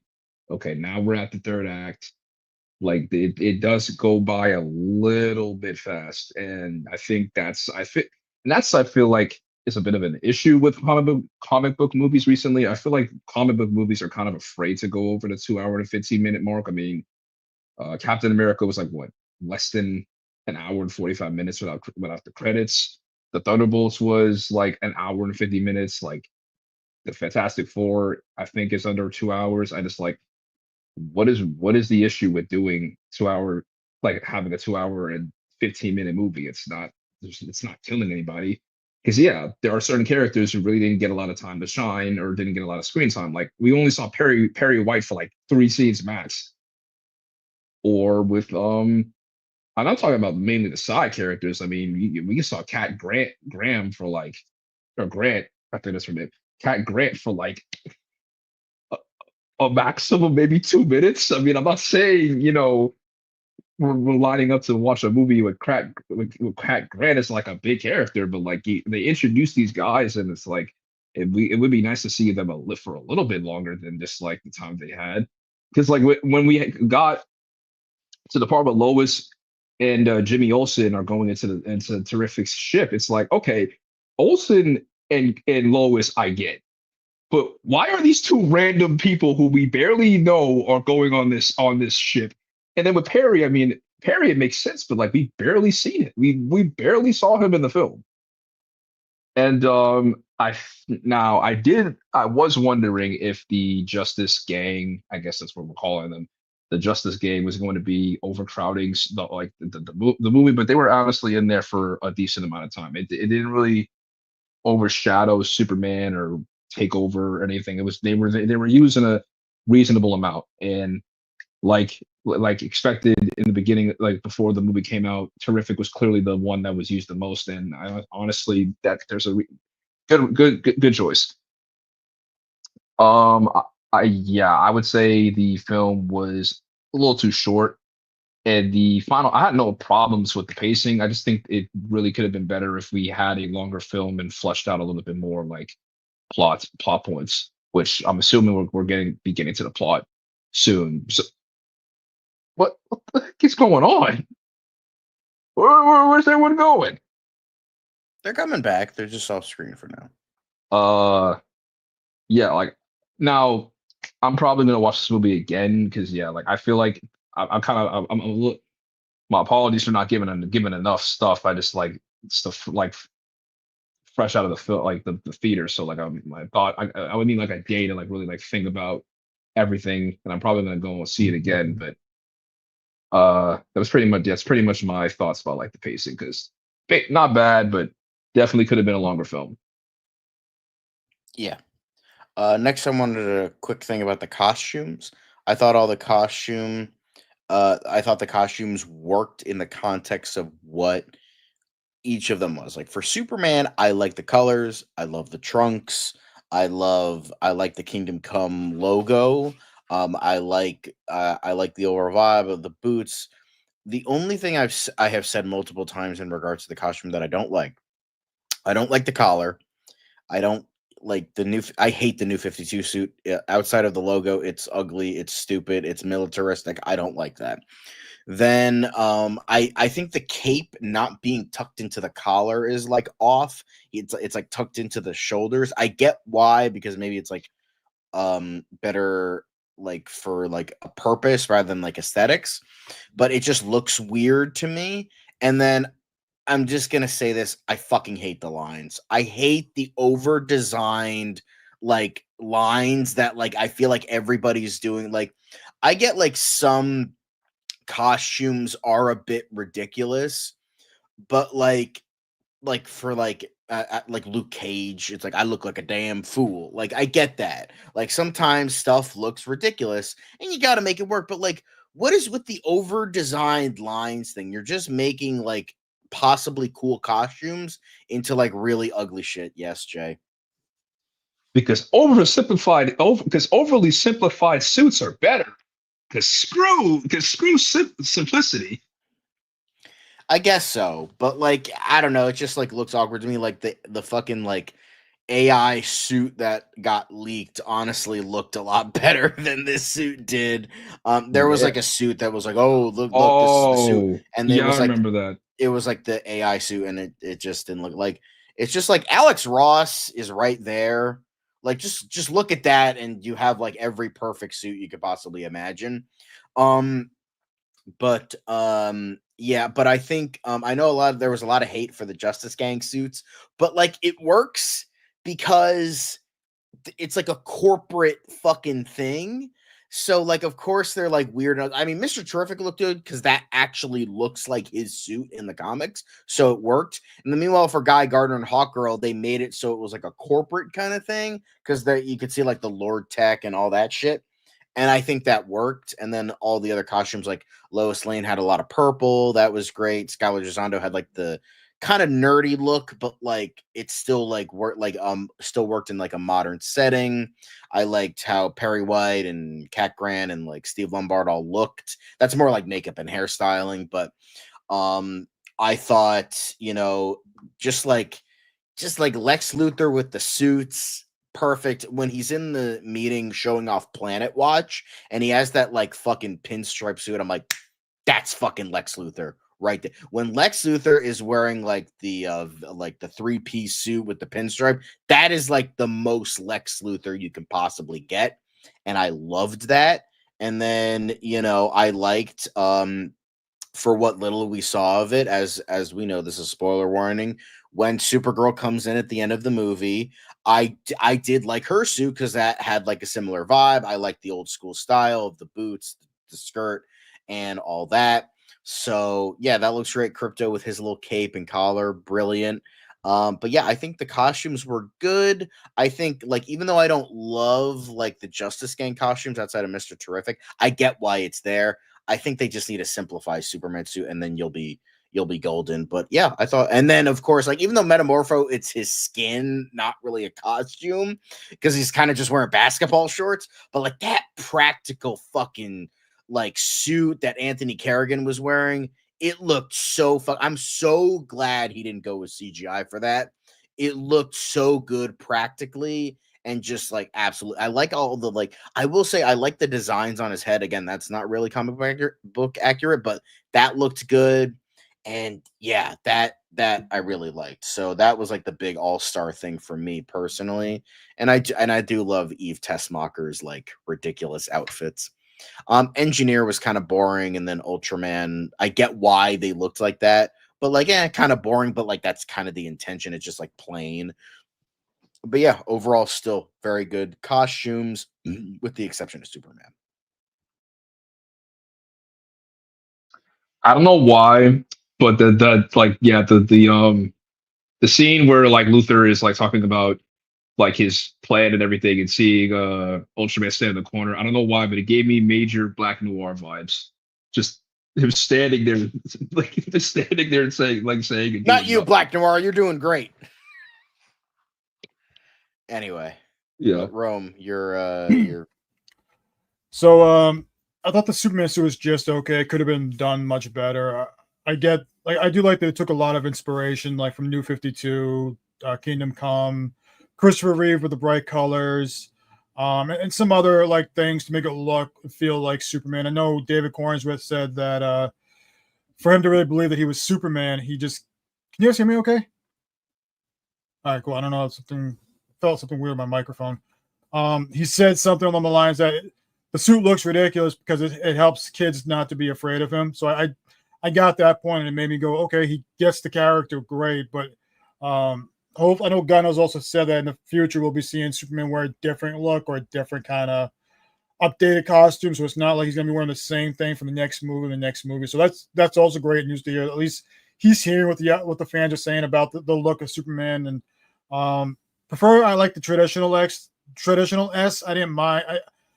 It's kind of I'm trying to get used to like the Kingdom Come Superman S. I feel like not having the traditional S might make it less familiar for some audience. Try to figure out if it's a Superman movie because there are some audience who might not think when they see that symbol they're not going to get familiar with Superman. They might think it's something else. But I get the direction they were trying to go with, and I also think he took inspiration from like a jumpsuit. Kind of like the Top Gun Maverick jumpsuits with the pilots and stuff like that. So I think that was the other inspiration too. But I'm hoping for the next movie or whenever we see Superman again in a sequel or another DCU movie, maybe we get a new look for Superman. Maybe something a little more familiar instead of what he's wearing in this one. I mean, there's tons of suits that after the New 52 look, DC went with right after because that was complaint with the lines and how different it was to get adjusted to. Outside of that, I like Lois Lane with the purple. It kind of played homage to the Superman animated series with her wearing purple. At times, I think she also wore violet red, but I think purple was her main color in that. So Lois and purple has always been a thing throughout all the interpretations. So I didn't mind that. That was pretty cool. As for Steve Lombard and Cat Grant and some of the other like supporting casts with from Daily Planet, they kind of gave me that Gary Frank type vibe with their look. Jimmy Olsen, I thought, had that Lois and Clark. The actor who played Jimmy Olsen in that movie and that show kind of gave me that kind of vibes with his look. It's very clear that James Gunn took a lot of inspiration from like 87 years of Superman history for each character for his supporting role. The Justice Gang, I didn't mind the corporate look. I get why because they're being funded by Maxwell Lord. Even though Max Lord just had a quick cameo, he wasn't really like involved in the story, just a quick thing on TV. Ultraman's look at Ultraman I thought was okay. It kind of gave me Doomsday vibes a little bit. When we first saw Doomsday and Death of Superman in the comic book, he had this different like look that covered his whole body before you knew what he was. So I did like that. And the reveal of his face being a clone of Superman. It did kind of give me Henry Cavill vibes a little bit with his features because of the way the CGI and all that stuff was working. I thought of Henry Cavill. I'm like, is that Henry Cavill? But I know it was David Cornsworth. I don't know if that was supposed to be a nod to his Superman or something, but I didn't mind that. So I would like to see more of. I was hoping we got more of a Bizarro look, but I'll take what we got with Ultraman and the reveal of him being, obviously potential Bizarro and him being sucked in the Pocket Universe might be the Bizarro world in the future. Who knows? I think that's pretty much it. I mean, hopefully in the next movie we get an upgrade with Superman's new look or suit. He's only in year 3. I did like the costumes in this. I like how they brought back the trunks. In fact, David Cornsworth actually fought to keep the trunks in because I think the trunks work for Superman. In live action. I don't think they work for Batman, but I think they work for Superman. And David definitely makes the trunks work. I loved Lois's outfit. She looks just like Lois Lane. The Justice Gang's outfits, I like those. Mr. Terrific looks just like how he did from the comics. I liked Guy Gardner's look. I like the bowl cut. I don't give a shit about what anybody says. Hawkgirl looked really cool. Metamorpho looked amazing. Lex Luthor looked spot on. Like, especially with the pinstripe too. Like, yeah, that's fucking Lex Luthor. And with Ultraman, I wish they just used Bizarro, man. Like, we have like 2 movies where they use where Lex used Superman's DNA. Well, 3 movies where Lex used Kryptonian DNA, and we can't get Bizarro. Bruh. Ultraman should have just been Bizarro. Like, I mean, the suit looked fine. I mean, it was just, I mean, it looks kind of like Black Noir, just with a U on his costume. But I think it would have been better if Ultraman was just Bizarro. But that's just me.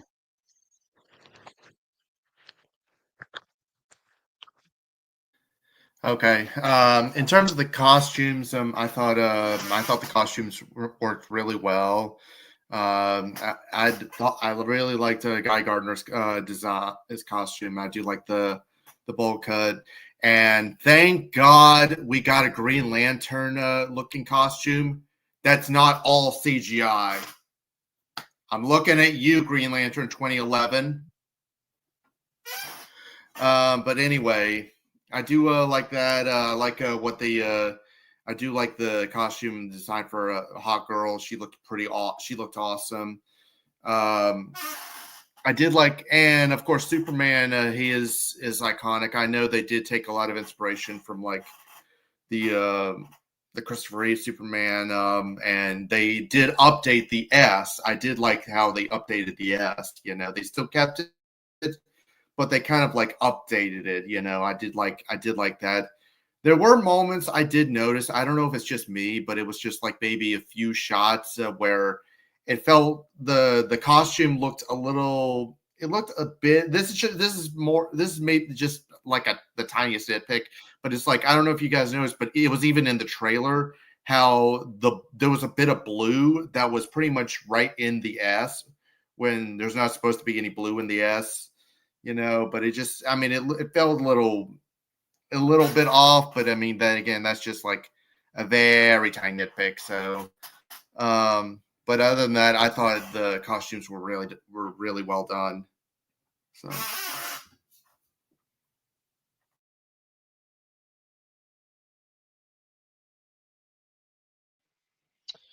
So how do I feel about the costumes? Yeah, I still think the suit is pretty cool. Like like John said, yeah, I think that the suit would have been perfect if it just didn't have the lines. I know we love lines in here. Get it? Lines. Get okay. Uh, I know people love lines, but sometimes lines can be bad. And yeah, I definitely think it's just a larger problem about like superhero costumes being like overly simplified. I mean, long gone are the days where we get something as simple as like the costume from the Avengers with Captain America. I mean, that suit got roasted, and because of that, we ended up getting, you know, 4 different suits for Captain America. So I kind of understand why we get different superhero costumes, but it definitely can get overwhelming at times. I do hope with, you know, the next time we do see Superman, it does get somewhat better. Like just get rid of the lines, get rid of the I would say have it be more like skin tight, because like you can kind of tell the costume is like it's a bit baggy in some areas. Now I don't know if that was like a Kryptonian suit that was given to him or if that was a Kryptonian or suit that his mother made, but I hope, you know, with the next Supergirl movie, with the Supergirl movie, it'll be a lot different than it is for Superman. As far as the Justice Gang, I thought that all their costumes are pretty cool. Obviously, Mr. Terrific, which he's like literally like ripped off a comic page Like it's literally ripped out of a comic book down to a T. I thought, even with even with the humans, like the costume designs for the humans, like Lois, yeah, like her main color is clearly purple. Jimmy's his color is it's like orange-ish. Miss Tessmacher, she's like, um, what would you say like her like the main color for her was like what, pink, yellow? Honestly, because she did wear different outfits, so I guess she was like a more multicolored like you know person. And Ultraman, yeah. I mean, to attest to Devin, which I mean, we'll get in this when we talk about the story because I about the whole Bizarro thing. But as far as the costume with Ultraman, like I'm kind of once he like took off the mask, which obviously we knew that was a clone of Superman. It got a lot better because yeah, he looked a little bit like Black Noir. I'm like, dude, this is literally just a Black Noir, but a Superman. The engineer, still once again, I mean, cool costume, but it's still a little iffy at times because of the CGI. And it's pretty much it. I mean, I can't really say much for Rick Flag because he was barely in the film. I mean, he was there, but he didn't. I guess he was just there just to really like just to have the connective tissue between that and the Fugitive Commandos.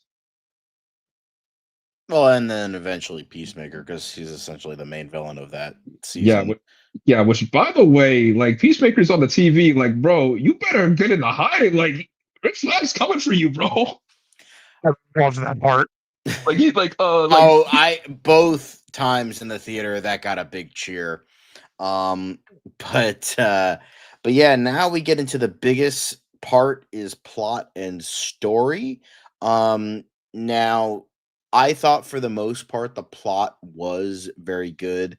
As I said, the editing kind of makes it a little bit confusing at first, but on a second go around, I thought it was really good.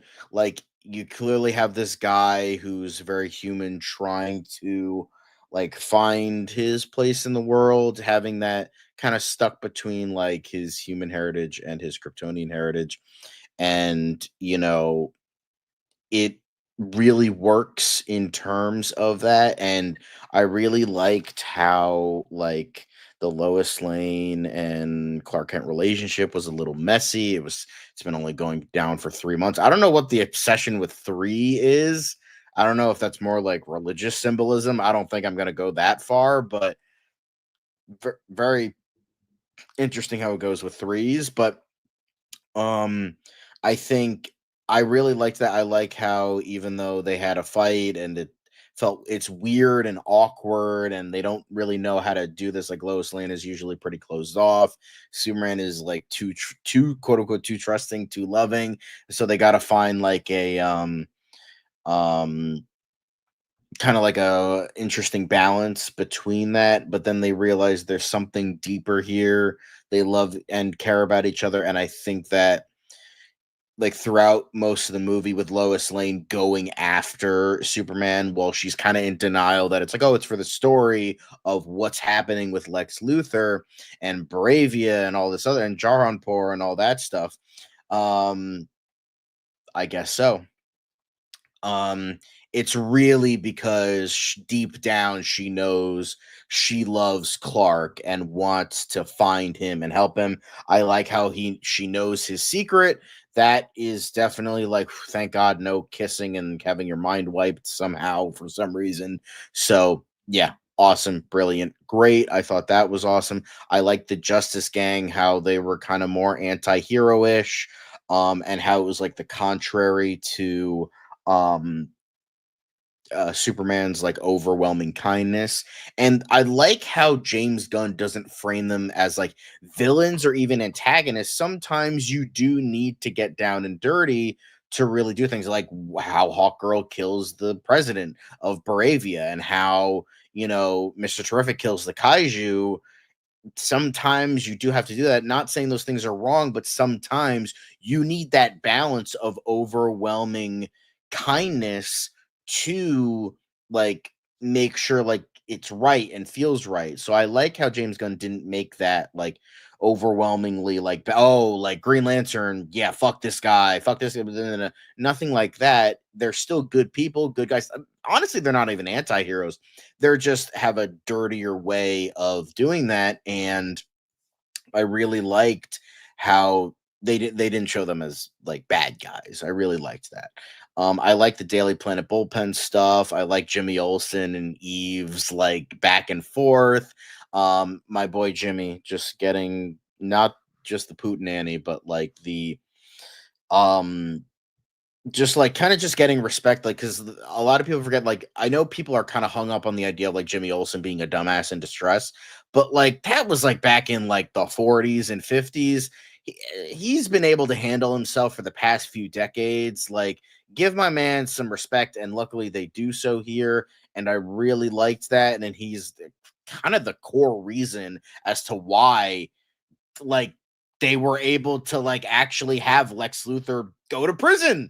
Like they actually like it was pretty much all because, not all because of Jimmy, but like I mean Lois Lane was a big part of it, but like Jimmy Olsen, the reason he loved, you know, Miss Eve Tessmacher slash Mutant Toes, that is like kind of the big thing, and I really really liked that. In terms of like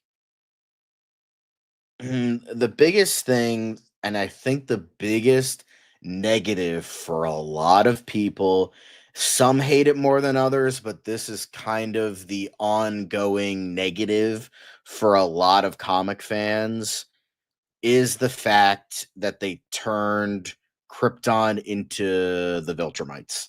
They literally just made the Kryptonians into the Viltrumites. And they're like, yeah, it's like, James Gunn, I understand Invincible is pretty great, but like, that's not Krypton. And to me, I just think that's just kind of a betrayal of a lot of things. I understand that, you know, like he needs to be more in touch with his human heritage, but like he's already kind of like pretty much there. He acts more human. He acts human, and he understands that. But like, why do we need have it be like Krypton is like evil? Like I don't like it when Krypton's evil. I don't like that the Waynes are evil. I don't like this idea of making like the whole parental thing of like just evil. I don't know like when that started, just the idea of like the background becoming evil. I just think that's a stupid thing, and I just don't think it works. I understand we're probably never going to see Jor-El and Lara Lorvan ever again. Don't worry, Devin, you can say your argument when you get there. But for me, I think it's just it's too ridiculous. And on top of the fact, it's kind of a weird plot convenience that like Lex comes in, he's like, "Oh, I'm gonna find like Superman's weakness," and he's like, "Oh, I just so happened that his parents are assholes, and I found this." It's like very, very convenient there. And I think it would have been better if like the engineer hacking the Kryptonian computer, it was found out that she like fucked with it, like because she clearly hates Superman just as much as Lex, and it would have been more interesting if she fucked it up, and but it's like found out like too little too late that, oh, they were lying, but you know, it doesn't matter now. Superman saved the day, whatever. I just think it's unnecessary, and you could have done like a million different things to like have him be like thrust into more humanity than Kryptonian. I just feel like it was just like wrong. But in terms of Superman's story in regards to that, I do like how like at the end, like you have like oh, the footage of his parents calms him, and then it's all like the home video footage of Ma and Pa Kent and his life and how like they treated him and all of that. So, you know, I think I still don't really like that. And however, I think that a lot of the story, and I think a lot of the story is still very good, like a lot of the themes and all that. So I think um I will say the one thing that was brought up a lot, it's like, why have both Ultraman and the Engineer? Why not just have one or the other? I think honestly, the engineer could have been cut out entirely. I know I just said like, oh, you could have made it so that like her like she fucks up the footage, but I feel like Lex maybe could have hacked into it himself and like he fucked up the footage and he just doubled downs on it. No, it's actually real. It's actually real. And then it turns out, of course it's fake, you idiot. Like, of course I did that because I'm Lex Luthor and I hate you. But the reason I say engineer, not Ultraman, because engineer is pretty much a plot device. She doesn't exist outside of that. And then Ultraman, I feel like there's an interesting thing there with Ultraman. And it brings a whole new meta, like a subtext to the fight at the end. Because I remember I was explaining this to people and they like kind of gave me some eye roll. So I'm curious what you guys think about this. But I think that the fight with Ultraman, it's not only, oh, he's fighting himself, all that stuff, but he's essentially fighting what his parents wanted him to be. This being that was born out of hatred and envy and wanting to rule the world like Lex Luthor wants to, but in like a literal physical form. I think like the reason that I would say keep Ultraman and get rid of the engineer is because of that. Like in the end, he's literally fighting what his parents wanted him to be. And because of that, like sending him off into the black hole and sending him off into space, ironically, black hole, space, haha, is him essentially cutting that part out, literally out of his life. Yeah, he's still Kryptonian. Like he can't help that. He's still going to be Kryptonian. But he's like, but with the speech at the end and him like literally defeating Ultraman was like him like cutting that part out of it. So it still works from a story and character development way. I still don't like it though, but it still like kind of works. And you could have just like, it was still that push and it's revealed, oh, Lex fucked with it or something.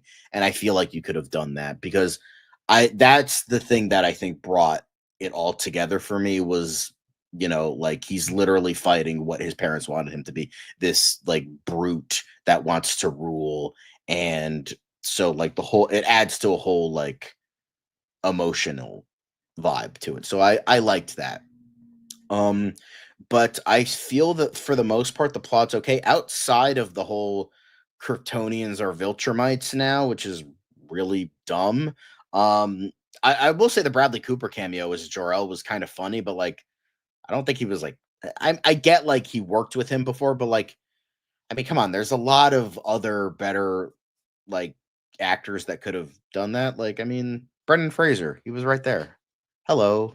But yeah, I think overall the plot and story are good. There's a lot of like subtext that you really notice on the second go around. I feel like there's a lot more that you see with that. So yeah, I think that the plot and story were very well done. And I'm gonna move on before I filibuster even further. So Rome, let us know your thoughts. Plot and story. I feel like the main story, the main plot is Lex Luthor's hatred for Superman. I think that's where it all centers back to with how much he just hates Superman and the stuff that he puts Superman throughout the entire movie. People complain about Superman getting his ass kicked or making a lot of these mistakes. It's all Lex Luthor to prove you idolize this guy, you care about this guy. Like you should focus more on me. I'm the smart genius. I'm the guy who's going to save the world, or that whole thing. I thought like the main plot, main story was just Lex Luthor and his hatred for Superman, and it pays off at the very end where he just kind of goes off on Superman before Crypto does what he does to him. But it just kind of proved like the payoff was Lex just hating this guy because he's more popular than him and he gets all the attention, even though he's a genius and he could do so many wonderful things. But yeah, he focuses more on trying to tear Superman down just because people like him, and that's really the core of the character for Lex Luthor. Other than that, I think the Kryptonian the Kryptonian backstory with his parents telling him that Earth will worship him or those things along those lines. I kind of thought there might be a plot hole there because you had Supergirl already established in this world. She speaks Kryptonian. You're gonna tell me like she couldn't translate what they were saying long before that got out. So again, maybe I know it's gonna be a major plot point. Maybe in the sequel, maybe they introduce Zod, maybe they introduce Brainiac, and maybe they had something to do with it. With maybe changing changing what they wanted to tell Kal-El, where like they're hoping to manipulate him to really take over the world. I mean, it could be a different that could be a plot point. Who knows? But it's definitely something I thought like they kind of left out there to like for another plot point for the next movie, just like with the Batman and Thomas Wayne and that whole thing with Hush and that backstory, where they're gonna probably do something with that somewhere in that movie. So I can see that just being an open ending plot point for the next movie. Other than that, just I just felt like a lot of the other characters, they were all third person view. They didn't really have like a subplot or go into a big backstory. It's just this was a full on Superman movie, really setting up the DCU. And I just thought the main theme and the main story was just Superman versus Lex Luthor and Lex's hatred and Superman trying to just be good and value life. And the superheroes in this, I thought of Kingdom Come, where like with Hawkgirl being reckless and careless, and Guy Gardner also being reckless and careless at some points, where they just don't value life the way Superman does. And I think because we still have a very young Superman, if we ever do get to a Justice League movie, I can see where Clark or Superman established, like, look what you guys are doing. This is why we need to form a team to work together. That way we're not causing so much destruction and leaving people to die when a major threat happens. We're actually trying to value life and really show that we're not these egoistic, careless superheroes who just saves the day one day and then kind of leaves a giant shitstorm for someone else. So I could see that being a plot point with the superheroes one day. So that kind of got me of Kingdom Come. I guess that's all I got to say about the plot. I don't want to speak too much, go too on and on about it. I know Devin has a lot to say.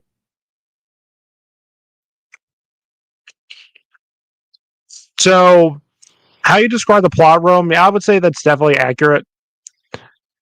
This is another story of Superman kind of coming to grips, with his Kryptonian and his human heritage, while also taking in how others think about him and like how it impacts them, and how Lex Luthor is basically like the puppet master behind it all. I know people could say BVS did that, but I think this did it a little bit better. I mean, sure, this movie has a lot going on, but it's not as jumbled and crazy and all over the place as BVS was. So about the whole controversy with Superman's Kryptonian parents, I am not against that. I understand why a lot of like longtime Superman fans would not like that. I get it. Personally, I didn't hate it. Same reason, it's the same reason why I didn't mind the Waynes having the shady connection in the Batman. Is the reason I don't mind it is because it puts our heroes like reason for being who they are to the test. And you see how it affects them. I loved that moment in the Batman. I like that moment here. I thought it worked. Sure, there could have been like a twist, like, oh yeah, Lex was just doing that to turn the people against Superman. Sure, but again, I didn't mind that angle. And I've heard complaints about the whole like Superman versus social media. And this is something we got to remember, ladies and gentlemen. Social media is a toxic and a deadly place. Someone says one thing about one person online without like little to no proof or evidence to back it up. Everyone will turn on that person just like that. That's what happens here. So this made sense. This is what it's really like. And seeing Superman go through this worked for me. Although I will admit, the monkeys, like the keyboard monkeys. Okay, I will admit that was a little. What's the word? Stupid. Really stupid. Those are my friends you're talking about, man. Come on. Those are my friends you're talking about, bro. Anyway, I will say, without context, when it was leaked, it was a lot worse. But it's pretty much just a gag in this movie. I still didn't like it, but it was more of a nitpick, in all honesty. Oh, yeah, I didn't mind that angle. I liked the story they went with here. I enjoyed the arc that Clark was going through, and how, like, it's kind of like in Guardians of the Galaxy, like Volume 2. Like when Yondu was like, he may have been your father, but he wasn't your daddy. Sure. The Jor-El and his wife, they may be his parents, but the Kents are Clark's real family. It's all about family. Family. Family. Family. And But, like, he is Clark Kent. The Kents made him and shaped him into who he is. Like, that speech, like I said, the speech that Jonathan Kent gives Clark was beautiful. Like, that is something a father would say to his child who is definitely struggling and going through something. Like, it was beautiful. And it's, it's relieving, seeing like Superman get like the love and compassion from the people again. The scene where everyone's chanting his name in the country before it's about to get attacked. Perfection. Love it. And come on, guys. We all know it was fitting seeing Luthor get exposed for the piece of shit he really is. On paper, Luthor's whole like idea of like starting off with using social media to turn on Superman, it may sound dumb, but the way they executed it here, I thought it was very good. I really like the plot and the story they went with here, especially for like our introduction to this Superman. Considering this is year 3. Yeah, I'd buy this being the story here. And with Superman like saying, he's a pussy in this. He gets his ass handed to him. Again, in the beginning, it said this is the first fight he ever lost. So naturally, his confidence is going to be a little shattered. It makes sense. It all comes together. I went on too long. I'm sorry.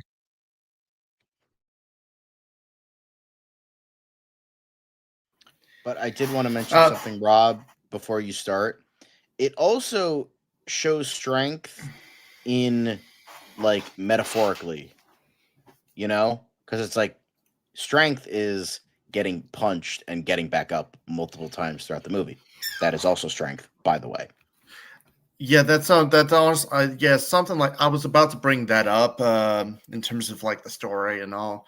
I do like how they made this kind of Superman a little bit more vulnerable. Like, yes, he's not the high mighty god like he was in like some of the other movies and all, but it shows his human side. The fact that he is able to take some punches just like any other superhero. Kind of thing.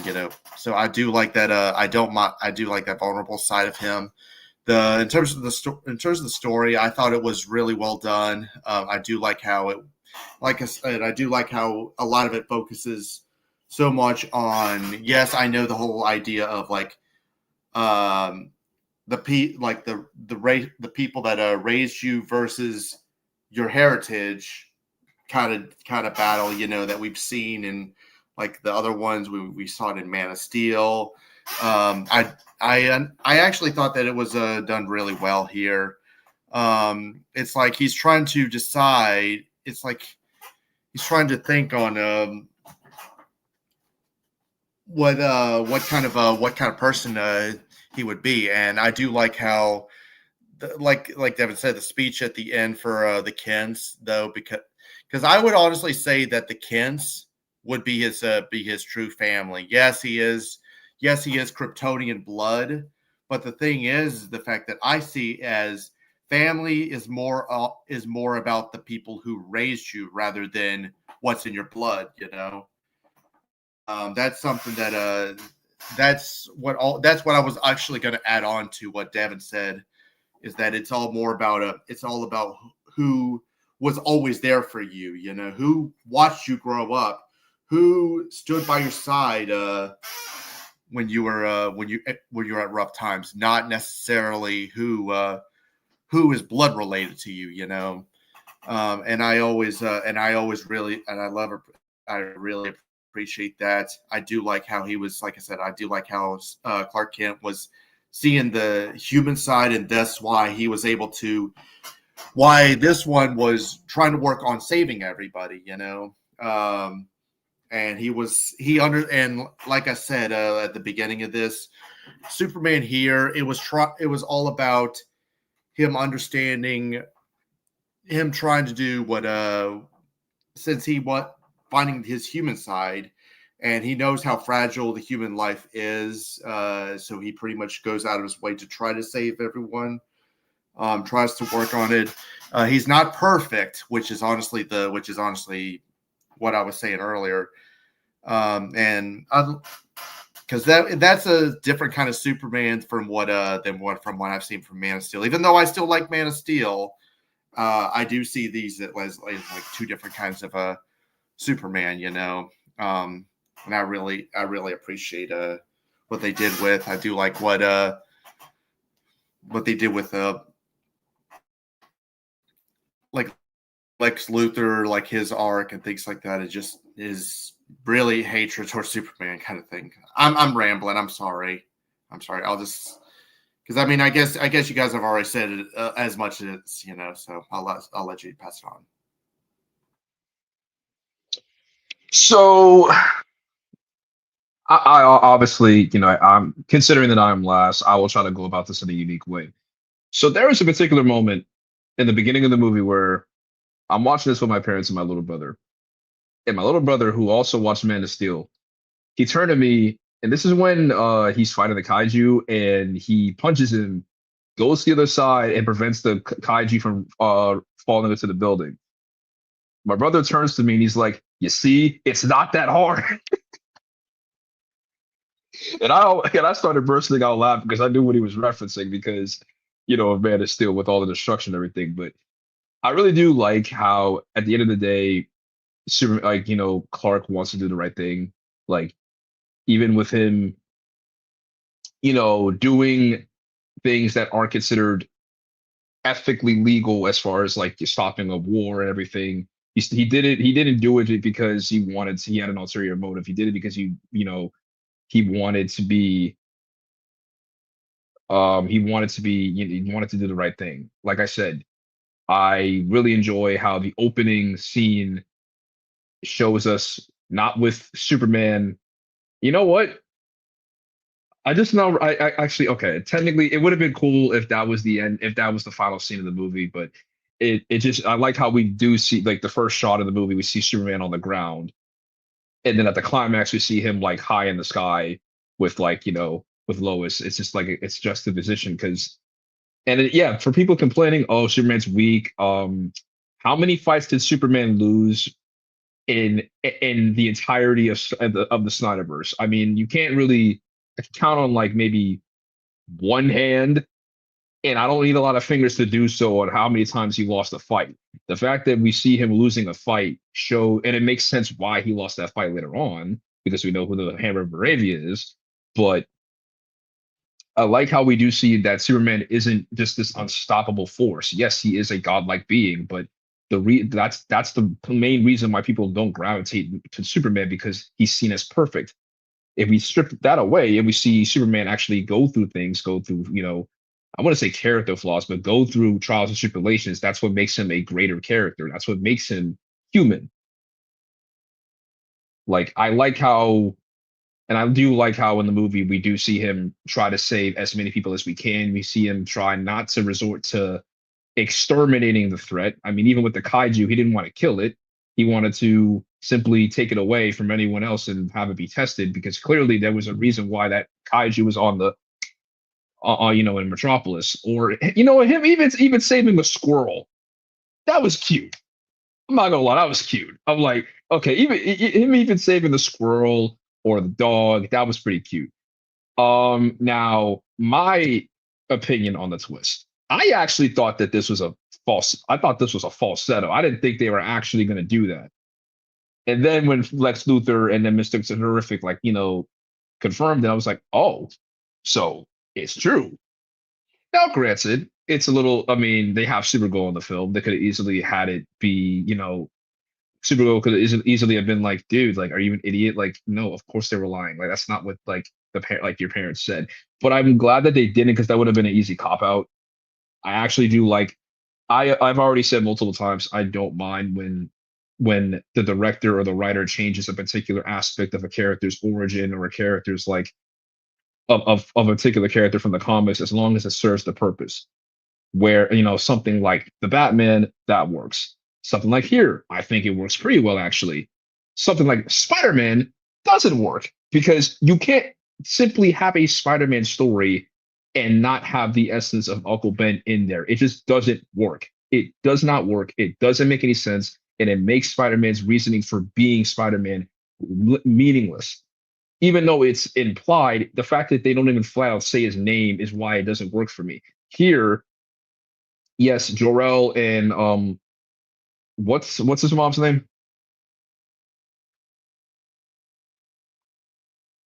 Well, which one are you asking? Are you asking for? Oh, the Jor-El and the other Laura Laura. Because I thought you were setting up for a Martha joke, but no, I wasn't.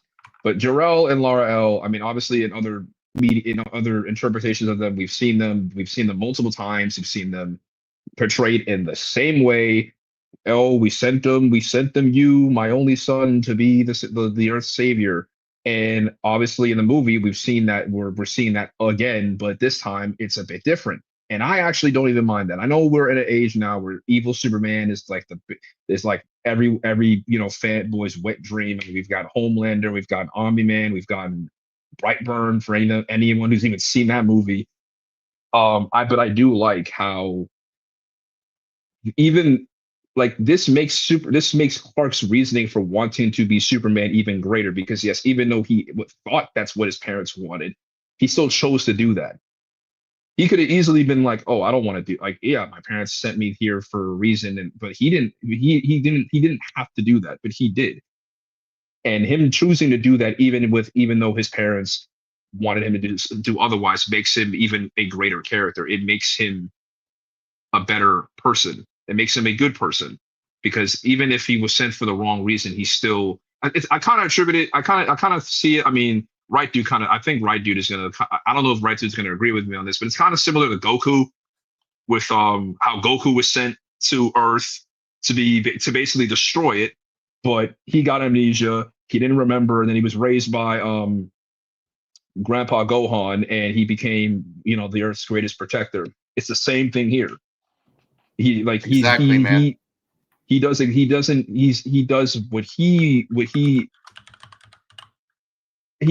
he was meant for in his heart, not what his parents wanted him to do. And I love the scene with Jonathan and his dad and Clark, because that was a great scene, because he's like, yeah, I mean, even though your parents told you to do this, you still have your choices are your choices, and what you do make us make you who you are. Like we're here for is to just like set give you the tools to do whatever. You're the one at the end of the day is going to be who's going to be making those choices. So I don't have a problem with the twist. I know this is going to be the main topic, and that's going to be like the reason why everyone's going to be coming at James Gunn's neck. But I don't have an issue with it. I think it works well for that particular. It does something different. It does something new. I mean, again, we've seen Jor-El and Lara L be depicted as good parents multiple times. It's sometimes we need to have it be refreshed and remixed to add new layers, and it actually gives more layers to Jonathan and Martha because they are his parents. They are the ones that raised him. Yes, he was birthed by Kryptonians, but humans are the ones that raised him and made him who he was. So that just makes them even more important, and not just people who just raised him because he was late. He showed up on their doorstep in an asteroid or something. Now, Superman as a character, I think he works. Like I said, I like that he values human life. He wants to save everyone. He wants to do the right thing. I think the dynamic between him and Lois was great because I do like how their personalities do clash with each other, and that does, put in doubt on whether or not their relationship works. But in the end, Superman and Lois do love each other, and Lois does recognize that Clark is a good person and wants to do good. And even though she has her personality, Clark still loves Lois, and Lois still loves Clark for who they both are. As far as the dynamic between him and Lex, I thought it was pretty good. Lex was fun in the film, and I do, even though he really hates that man. Like Lex was evil. He was evil. That man killed a man for simply talking to Superman. That's how much of an evil monster that is. Like he is. And it's just like he was great. I would say this is probably the best Luthor since Rosenbaum. Are we in agreement? Like this is the best Luthor since Rosenbaum? Haven't seen Smallville, so I can't say. I've never watched Smallville. Okay, I will admit, Lex. I'll admit, as much as I don't like Superman Returns, I did like Kevin Spacey as Lex Luthor. I will say I will say this. Kevin Spacey is a horrible, horrible monster. However, I still prefer his Lex ever so slightly. I just think he nailed it acting wise and just everything wise and all that. And then Tyler Hoechlin and Bitsy Tulloch are still my favorite Superman and Lois. Who's his father? Are you sure? Are you sure? I will. The scene, quotes. I'm just saying, like, again, I don't like Superman Returns, but the scene where like Lex is wailing on Superman on the Kryptonite Mountain is like he's fucking torturing him. That's like something straight up a fucking horror movie. I mean, I'm one of the people that actually like Superman Returns and think it's an underrated movie. So, yeah, I would say probably the best because I've already said multiple times I really didn't care for Gene Hackman's Lex Luthor. I think he was like the weakest part of the original Superman movie. Sorry if I'm offending anybody, but I just think he was the weak. Like his reasoning for wanting to kill Superman, it makes like no sense to me. It's just literally, he stopped my robbery. I'm going to kill him now. Okay, like I hate you, Superman. Like I didn't like Eisenberg either. Like his reason for hating Superman didn't make sense. Like he's God. He's the devil. He didn't save me from my abusive father. I actually understood what Eisenberg's reasoning for hating Superman. Like even though Eisenberg was basically the Riddler / Joker in the film, I actually do understand why he decided to why he hates Superman, because it's like if you're this all powerful being, where were you when I was experiencing all these things? And it's like and obviously Superman can't be everywhere, but at the same time it's like in that moment it really just like, okay, if God is all powerful, then he can't be all good. And if he's too good, then he can't be all powerful. So he wants to expose either or of Superman, that he's either not too good or that he's not this all powerful people. It's like the scene from Iron Man 2. Like when you make God bleed, people will cease to believe in him. So, damn, that line goes hard. I will say, like, here's the thing in regards to like when the like fucking stuttering tism brain fucking like shuts down and like he reveals like the menacing fucking calculator underneath. That's when he's good. Like when the scene where the senator blocks the import license and like you can literally see in his body language, it's like, okay, I gotta set this thing aside. I gotta show who fucking Lex Luthor really is. That's when he's good. It's like clear. I mean, Jesse Eisenberg is a really good actor. So like clearly he could do it. It just like it gotta had more moments when the facade falls of like this menacing calculator is like, all right, cool. You're not gonna do what I say, well, you're gonna fucking see what happens when you don't do what I fucking say. So I really appreciated that. I think the haircut was a bit much. It was definitely a choice. But you know, I didn't hate him like a lot of other people did. I didn't hate him. I can't comment on any Lex Luthors outside of Gene Hackman, Kevin Spacey, Jesse Eisenberg, and now Nicholas Hoult. I haven't seen the John Shea version from Lois and Clark. I haven't seen Michael Rosenbaum from Smallville. I don't know if there was a version in the George Reeves show. I don't know about the one from the fucking Kirk Allen serials. But those are the ones I can talk about. And what about the Lex Luthor from the Superman animated series from the 90s? I've only seen a couple episodes, and I'm talking about live action. Yeah, but like live action, because it's like if that's the case, then like it's the same thing with Joker. Like everyone talks about Mark Hamill, but if I was wondering if I was forgetting anything. I mean, honestly, I'm gonna have to see it again to really like have like more of an opinion but honestly, at the end of the day, here's my personal opinion on the story, just overall to round it out. It's very clear that James Gunn had a particular direction of how he wanted to tell his story, and I think it's not a bad thing. You can kind of tell that he was playing it. You can kind of tell he was playing it a little bit safe because again, this is the trial run. Like if this doesn't work, then why put everything out just for it to fail? It's like what Devin was saying with Bizarro. It's like, hey, would have been cool if Bizarro was in this movie? Cool, it would have been cool. But at the same time, it's like I feel like that would have been too much. I mean, part of the reason why Homecoming gets criticized because they have every character from the Spider-Man mythos in that film. It's like we already have Metamorpho, we already have like Hawkgirl and all these other characters. Having Bizarro, where obviously it's going to set up that Bizarro, like he's going to be Bizarro in like the next time we see him. So that would have been yeah. But I think the story was pretty good. It felt like an episode off of the Superman animated show. Exactly. I was gonna say the same thing.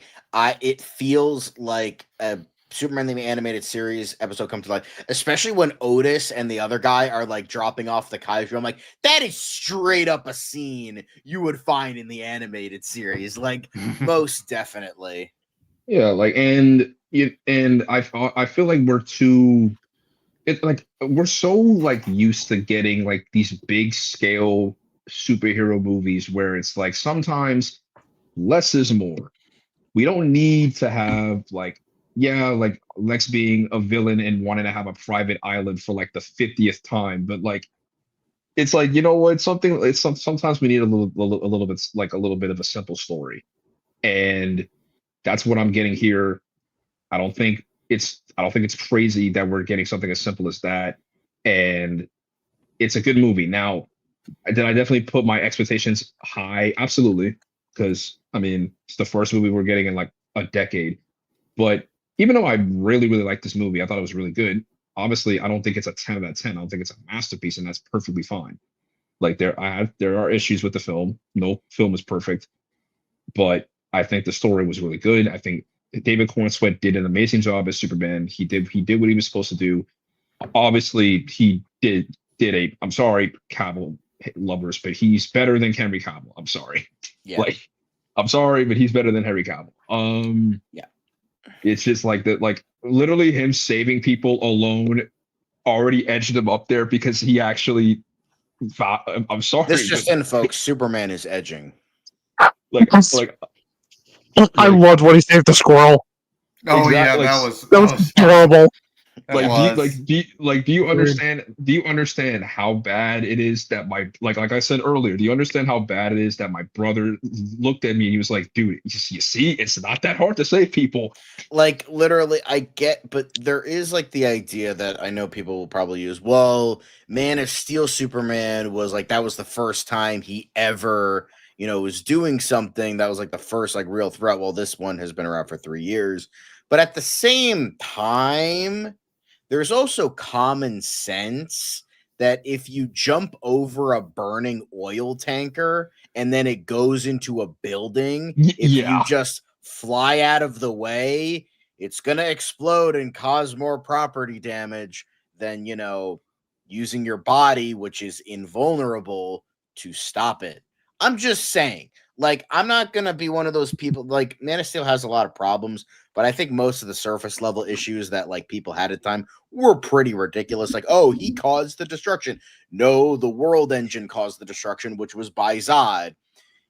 However, Lois and him making out during the destruction was a little weird. Pretty crazy. Like there is at least like Lois and Superman here, they go off into like another side thing and then start making out. It's like, after the whole destruction, they save the day and all that stuff, then they make out. That's how you do it. After they save the day and everything's been kind of resolved. Yeah, but at the same time, like, dude, there is mayhem all around you, and now is the time you think it's a good time to start making out, like, bro. But was there any other like memorable moments for anyone that you didn't get to really talk about? For me, I was curious to know your guys' thoughts. Some people agreed with me on this, but during the scene when Ultraman gets thrown into the black hole. And then like a scene towards the end where like Superman is like folding his arms and like Lex is like pretty much done for. It's revealed like, oh, he fucked up and he's going to go to prison.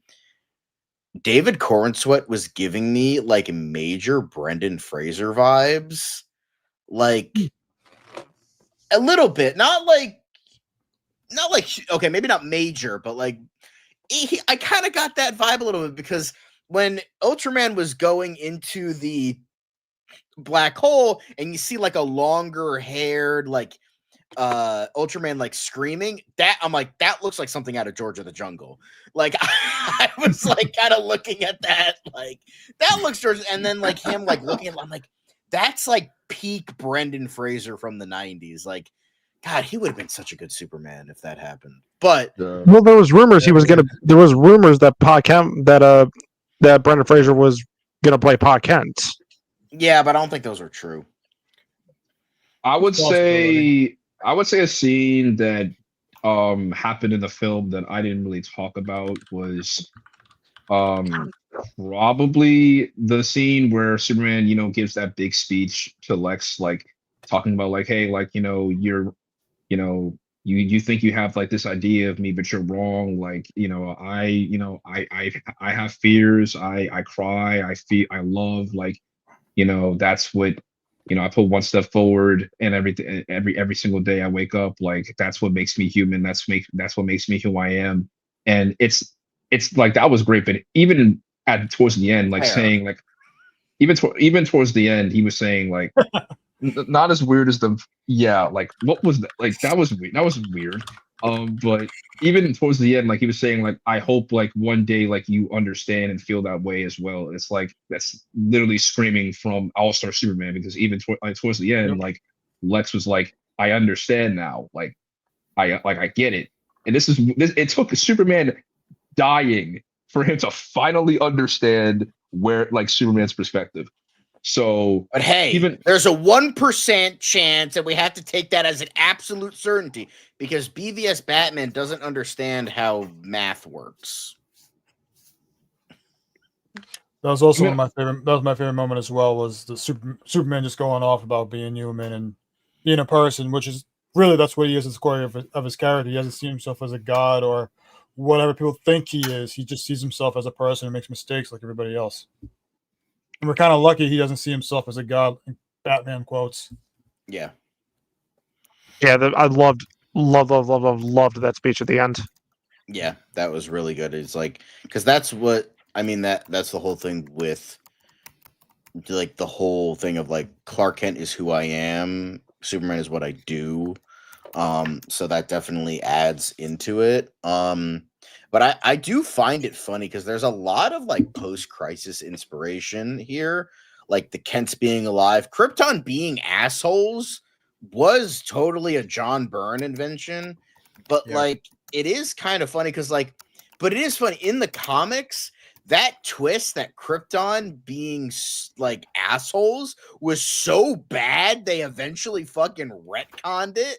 Because it was like this, apparently it was like this master plan by Jor-El of being like, Clark, I didn't tell you everything. Actually, Krypton weren't assholes. The reason I showed you they were assholes was because I wanted you to find your place on Earth and identify with being human than being Kryptonian. And I felt that that was dangerous. So you needed to be human. And then it was like totally changed from there on out. Like it was so bad that they had to fucking retcon it, which is honestly really fun. Clearly, James Gunn saw that and was like, you know what? I'm gonna do that, and I'm not gonna retcon it. I mean, it could get retconned. Like, I do have a theory that, like, because Zor-El is gonna appear in Supergirl, so that's confirmed. I mean, it's played by the guy who played Bernard in the Santa Claus movies. That guy, David something. I think. Really? Krumholtz. Yes, yeah, that guy. He's gonna be Zor-El. That's actually kind of funny. Yeah, David Krumholtz, I think his name is. Really good actor. I can't wait. But so I'm interested with how that's gonna be portrayed. And on top of the fact, I have a theory that maybe it's just Jor-El. It's not representative of Krypton. It's just Jor-El being an asshole of like only Krypton. It's like it's not Krypton at all. It's just Jor-El being like, hey, you need to like rule Earth and and all this other shit. And then like you have like Zor-El being like, yeah, my brother was a fucking idiot. Like ruling Earth, what the fuck does that mean? So I can see them kind of doing that. It still implies that Jor-El is an asshole, which I don't normally love, but at least it doesn't showcase all of Krypton was. I mean, I still think it would be a bit lazy just to like backtrack just because people don't like something. I feel like we need to be. I feel like directors and writers should like when they have something they got to stand on them. And why do you think Star Wars ended the way that it did? I mean, The Last Jedi was like hated so bad that they basically retconned and we backtracked. I'm not saying that Krypton, the entirety of Krypton needs to be like bad, but you couldn't have it be like where it was there could be nuance there. It could be more nuanced. Like, yeah, and I get that it's like an alien culture and they don't have the same values as us, but still.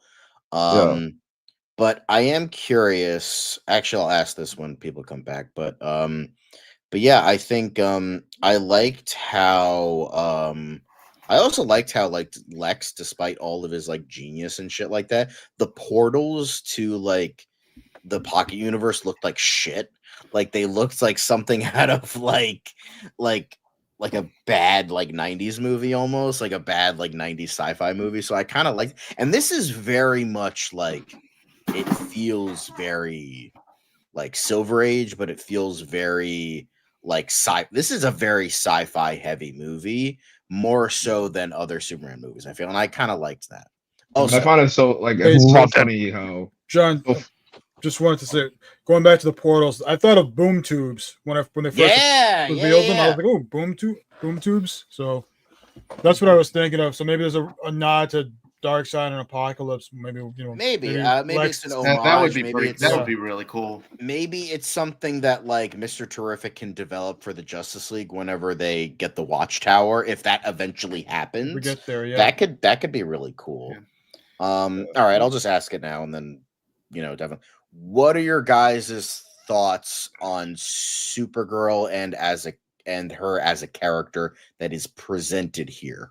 Well, I'm glad because I was gonna bring that up actually. So clearly, obviously, Supergirl is not Clark, or sorry, Yes. Kara is not Clark, and she is a very different person, and she has her own different, Yeah. different morals and values.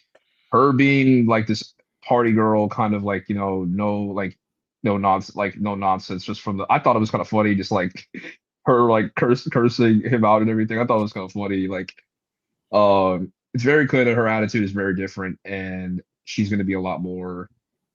I wouldn't say nuanced, but more late. I would say she's going to have like a lot more layers because with whenever we see Clark and Kara, like Clark's like this paragon of hope, and he's like he's the standard. Meanwhile, Kara is not Clark. She has her own struggles, and Yeah. she isn't as she's not as noble as Clark, but she's willing to get her hands dirty. Yeah. So I get that. I just don't like the idea of her being like a drunk sorority girl. I felt like that was a little bit weird. That's a little much. However, again, this is Yeah, 5 that was. seconds of Right. like this character that's going to be developed further in the Supergirl movie that's coming out next year. So it's entirely possible that she grows over the course of that movie because I mean, they set it up here. She goes to the plot of the comic that they are adapting is that she goes to a planet with a red sun so that she can get drunk on her 21st birthday. Obviously, she's done it in the past many times in this continuity, but so it's assumed that they are going to do that because essentially Supergirl Woman of Tomorrow is space True Grit. Like that's literally the movie. Like that's literally the comic. And I assume that's when I like that run, right? What? You didn't like that run, right? I never read it. I just don't like Tom King. But I'm Yeah, that was what I was curious getting at because I know you don't like Tom King. either. I just don't think he's a good DC. I think he's a good Marvel writer. I don't think he's a good DC writer. But I'm still curious. I'm probably still going to read it. But I just think it's definitely a good premise. And hopefully, the writer they got adapts the work and cuts all the shitty Tom King crap out of it and then brings that forward. But it's a good premise and space True Grit. That sounds pretty awesome. So, I mean, I've never seen True Grit, so is a little bit off topic, but isn't there supposed to be another? Is there supposed to be another DC property coming out next year, or is it there's just 3? Supergirl? It's Supergirl, it's the movie of Supergirl. It's Lanterns, Lanterns, the TV show, and then Clayface is coming out next September, which is a movie. well, Okay. So I looked at the Yeah. writer of Supergirl. She's a first-time screenwriter. Yeah. I think she's getting a lot of direction with James Gunn to line up with what he was doing with Superman and the world of the DCU of his vision. But she's also apparently writing Teen Titans. Yeah, because she was so good that James Gunn's all right, you get Teen Titans too. So that gives me some hope. I trust him. I'm kind of rocky on Supergirl. Craig Gillespie is a hit and miss director. You have a first time screenwriter, which can either be really fucking good or really fucking bad. Millie Alcock, I've seen Millie Alcock. Is the only thing I've seen her. I haven't seen any of her Australian projects. I haven't seen House of the Dragon. I haven't seen Sirens. So I don't know how good she is as an actress. So I can't judge on that. I mean, I've seen her on House of Dragon. Sorry, John. I've seen her on House of Dragon. She was really good as House of Dragon. I have heard she's good. I just personally can't judge. Yeah, but she was the standout in that show that got people to really tune in for season 1 of House of Dragon. She's very charismatic. She has a good aura around her, so I can see why James Gunn went with her as Supergirl because of the aura, and she's a familiar face for Game of Thrones fans, so that's going to generate audience. We don't know the whole backstory of Supergirl. I mean, she did come to Earth as a 16-year-old, 17-year-old, so she could be, she could be on Earth for the last 6 or 7 months, and all she wants to do is get drunk because she found that everything she knew died. And that too. I mean, I kind of that's what I interpreted because she witnessed it all, the death of she lived it, she lived it, Clark or Kal-El, he was an infant, so I kind of makes sense. I mean, I don't have a problem with her being like intoxicated. Like it's again, that's only like literally she was No, in I there mean for that's like part of 30 the story, seconds. so it's not Yeah, too which bad. explains why Crypto doesn't listen to Clark well, because maybe Crypto's only been around for like 6 months, and it's like Lois said in the shot in the scene where she's like, "You have a dog," so clearly Crypto hasn't been around that long. Yeah. When during the time of the movie. Right. But any other memorable scenes that you guys want to talk about? I think I've Big covered one. most of mine. Okay. Yeah, I feel like I covered mine. the only Uh, thing I want to Ron? add was just the Supergirl scene where she's like, "Thanks for watching my dog, bitch." I thought that was pretty funny, Yeah, I thought it was and funny. how Clark kind of like I've just you know, like big brother, like, yeah, she does her own thing and whatever. yeah, I've warmed up to the idea, but I'm still cautious about Supergirl. But yeah.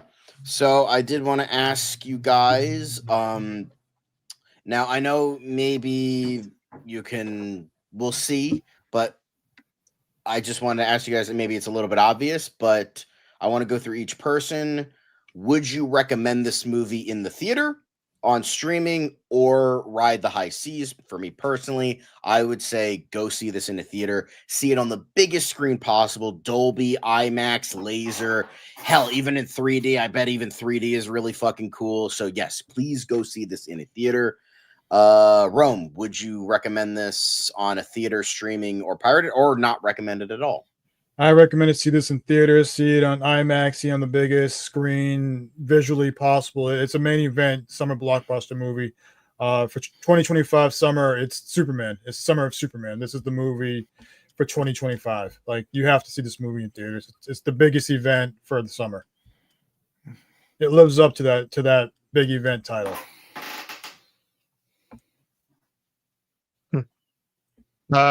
Absolutely see this in theaters. This is definitely worth seeing on the big screen. I cannot recommend it enough. If you have IMAX, see it in IMAX. You got Dolby, see it in Dolby.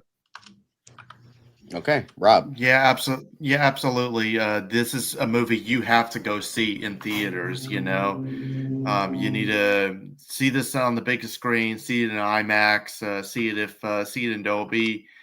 And if you're like me, you can see it in IMAX and Dolby at no additional cost with AMC. Here we Stars. go. Here we go. Oh, or you could see it with Regal Unlimited. Where's the clip? Does your Regal Where's the have clip? Does your Regal have I IMAX actually don't know if I have the clip. or Dolby? I don't think I have the clip. Sorry. Can't play it. Whoops a daisies. Under mine. Yeah, I'm not switching. I'm not switching. Oh, sorry. Do it. I'm not switching. Anyway, so Jay, would you recommend this in a theater or not? Absolutely. Going to the theater today, I saw people in the theater. It was packed, and I haven't seen people in the theater in a while. So it's like it's stuff like that that reminds me, the magic of, going to the movie theater. I know the movie theater is kind of becoming obsolete, but hey, man, something like Superman brings people together. Hopefully, hopefully it starts to become a habit. It shouldn't take a summer blockbuster for it to do that, but for something like this, like it definitely warrants going to the movies. So yes. Yes. Awesome. Now, for me, we're going to give all of our ratings for the film finally at the end. Personally, I give it a 9 out of 10. I thought it was really, really good. The Krypton thing, some of the editing and pacing, and some flaws here and there, some moments, some nitpicks prevent this from being better. But maybe with subsequent rewatches, it'll get even higher. But still, I thought this was a tremendous movie, and I give it a 9 out of 10. Rome? It's a 9 out of 10 for me. It's a full-on Superman movie. It's a Superman movie I've been waiting to see in theaters for a long time, and I got a Superman movie that I really loved and really enjoyed. And I appreciate it, and I feel like it's going to get better with more viewings. I feel like It right now I'm does. still in the Just moment. In the moment, it's just I can't determine whether or not this is better than the Christopher Reeve '78 movie or not, because we're still in that moment. But maybe in time it kind of gets to that moment where it could surpass '78. Devin? overall, even though I do have some slight nitpicks, I'm happy to say I love this movie. It exceeded my expectations. It's brilliantly acted, written. Action scenes are epic. The characters are all great. There's a lot of heart. I've seen it twice, and it gets better with each viewing. If you're looking for a great time, unless you're a Snyder cultist, see this on the big screen. I think we're off to a great start with Gunn's DCU, and this gave me hope, which is something I haven't felt in a long time. I'm hopeful and optimistic and excited to see where it goes from here. And I'm giving this a very, very, very strong 9.5 out of 10. Okay.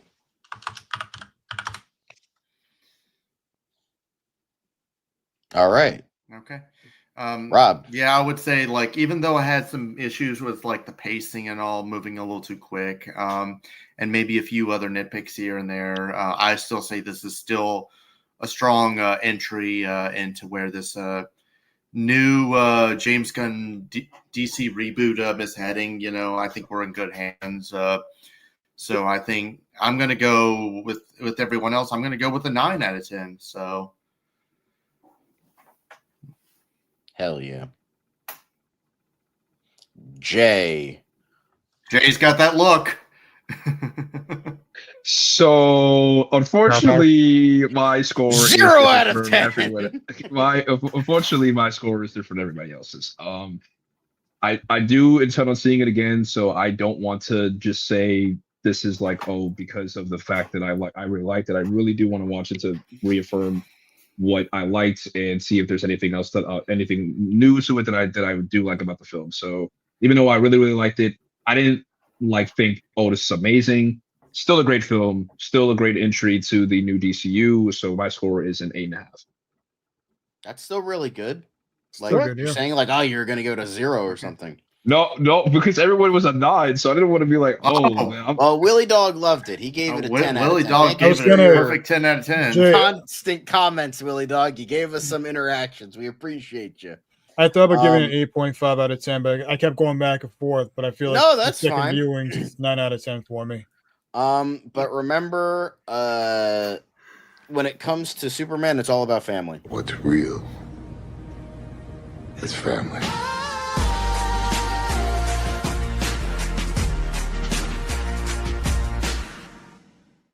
Sorry, I couldn't find a good way to play that. I had to play it anyway. Damn it.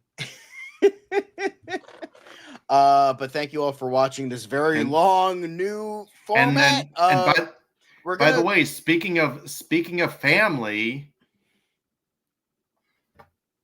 what are we reviewing next, guys? The person who's hosting it. Stay tuned next time for our review of Fantastic Four First Steps, hosted by me. I haven't hosted anything in a while. Good. Yeah, I can't lie. I can't lie. Like, it's fantastic. Say that again. It's fantastic. I got an idea. But got an idea. But thank you all for watching this new. What I was trying to say before I was rudely interrupted. What I was saying, I am glad you all were here. I noticed that the ticker was a little bit higher than normal, so that was pretty good. Thank you all for staying with us with this new format. We're going to try and work out the bugs, but I feel like Superman at this point deserves an almost 3-hour review at this point. So we love and appreciate all of you for watching. Make sure to like, comment, and subscribe. But again, thank you all for watching. We're gonna try and work with this, but this is the official Cool Kids rebrand. Hopefully it works, gets in some more views, and but still have some fun at the same time. So thank you, everyone, for watching. Have a good one. And remember, look up. Once again, we brought light into the world. You're welcome, America.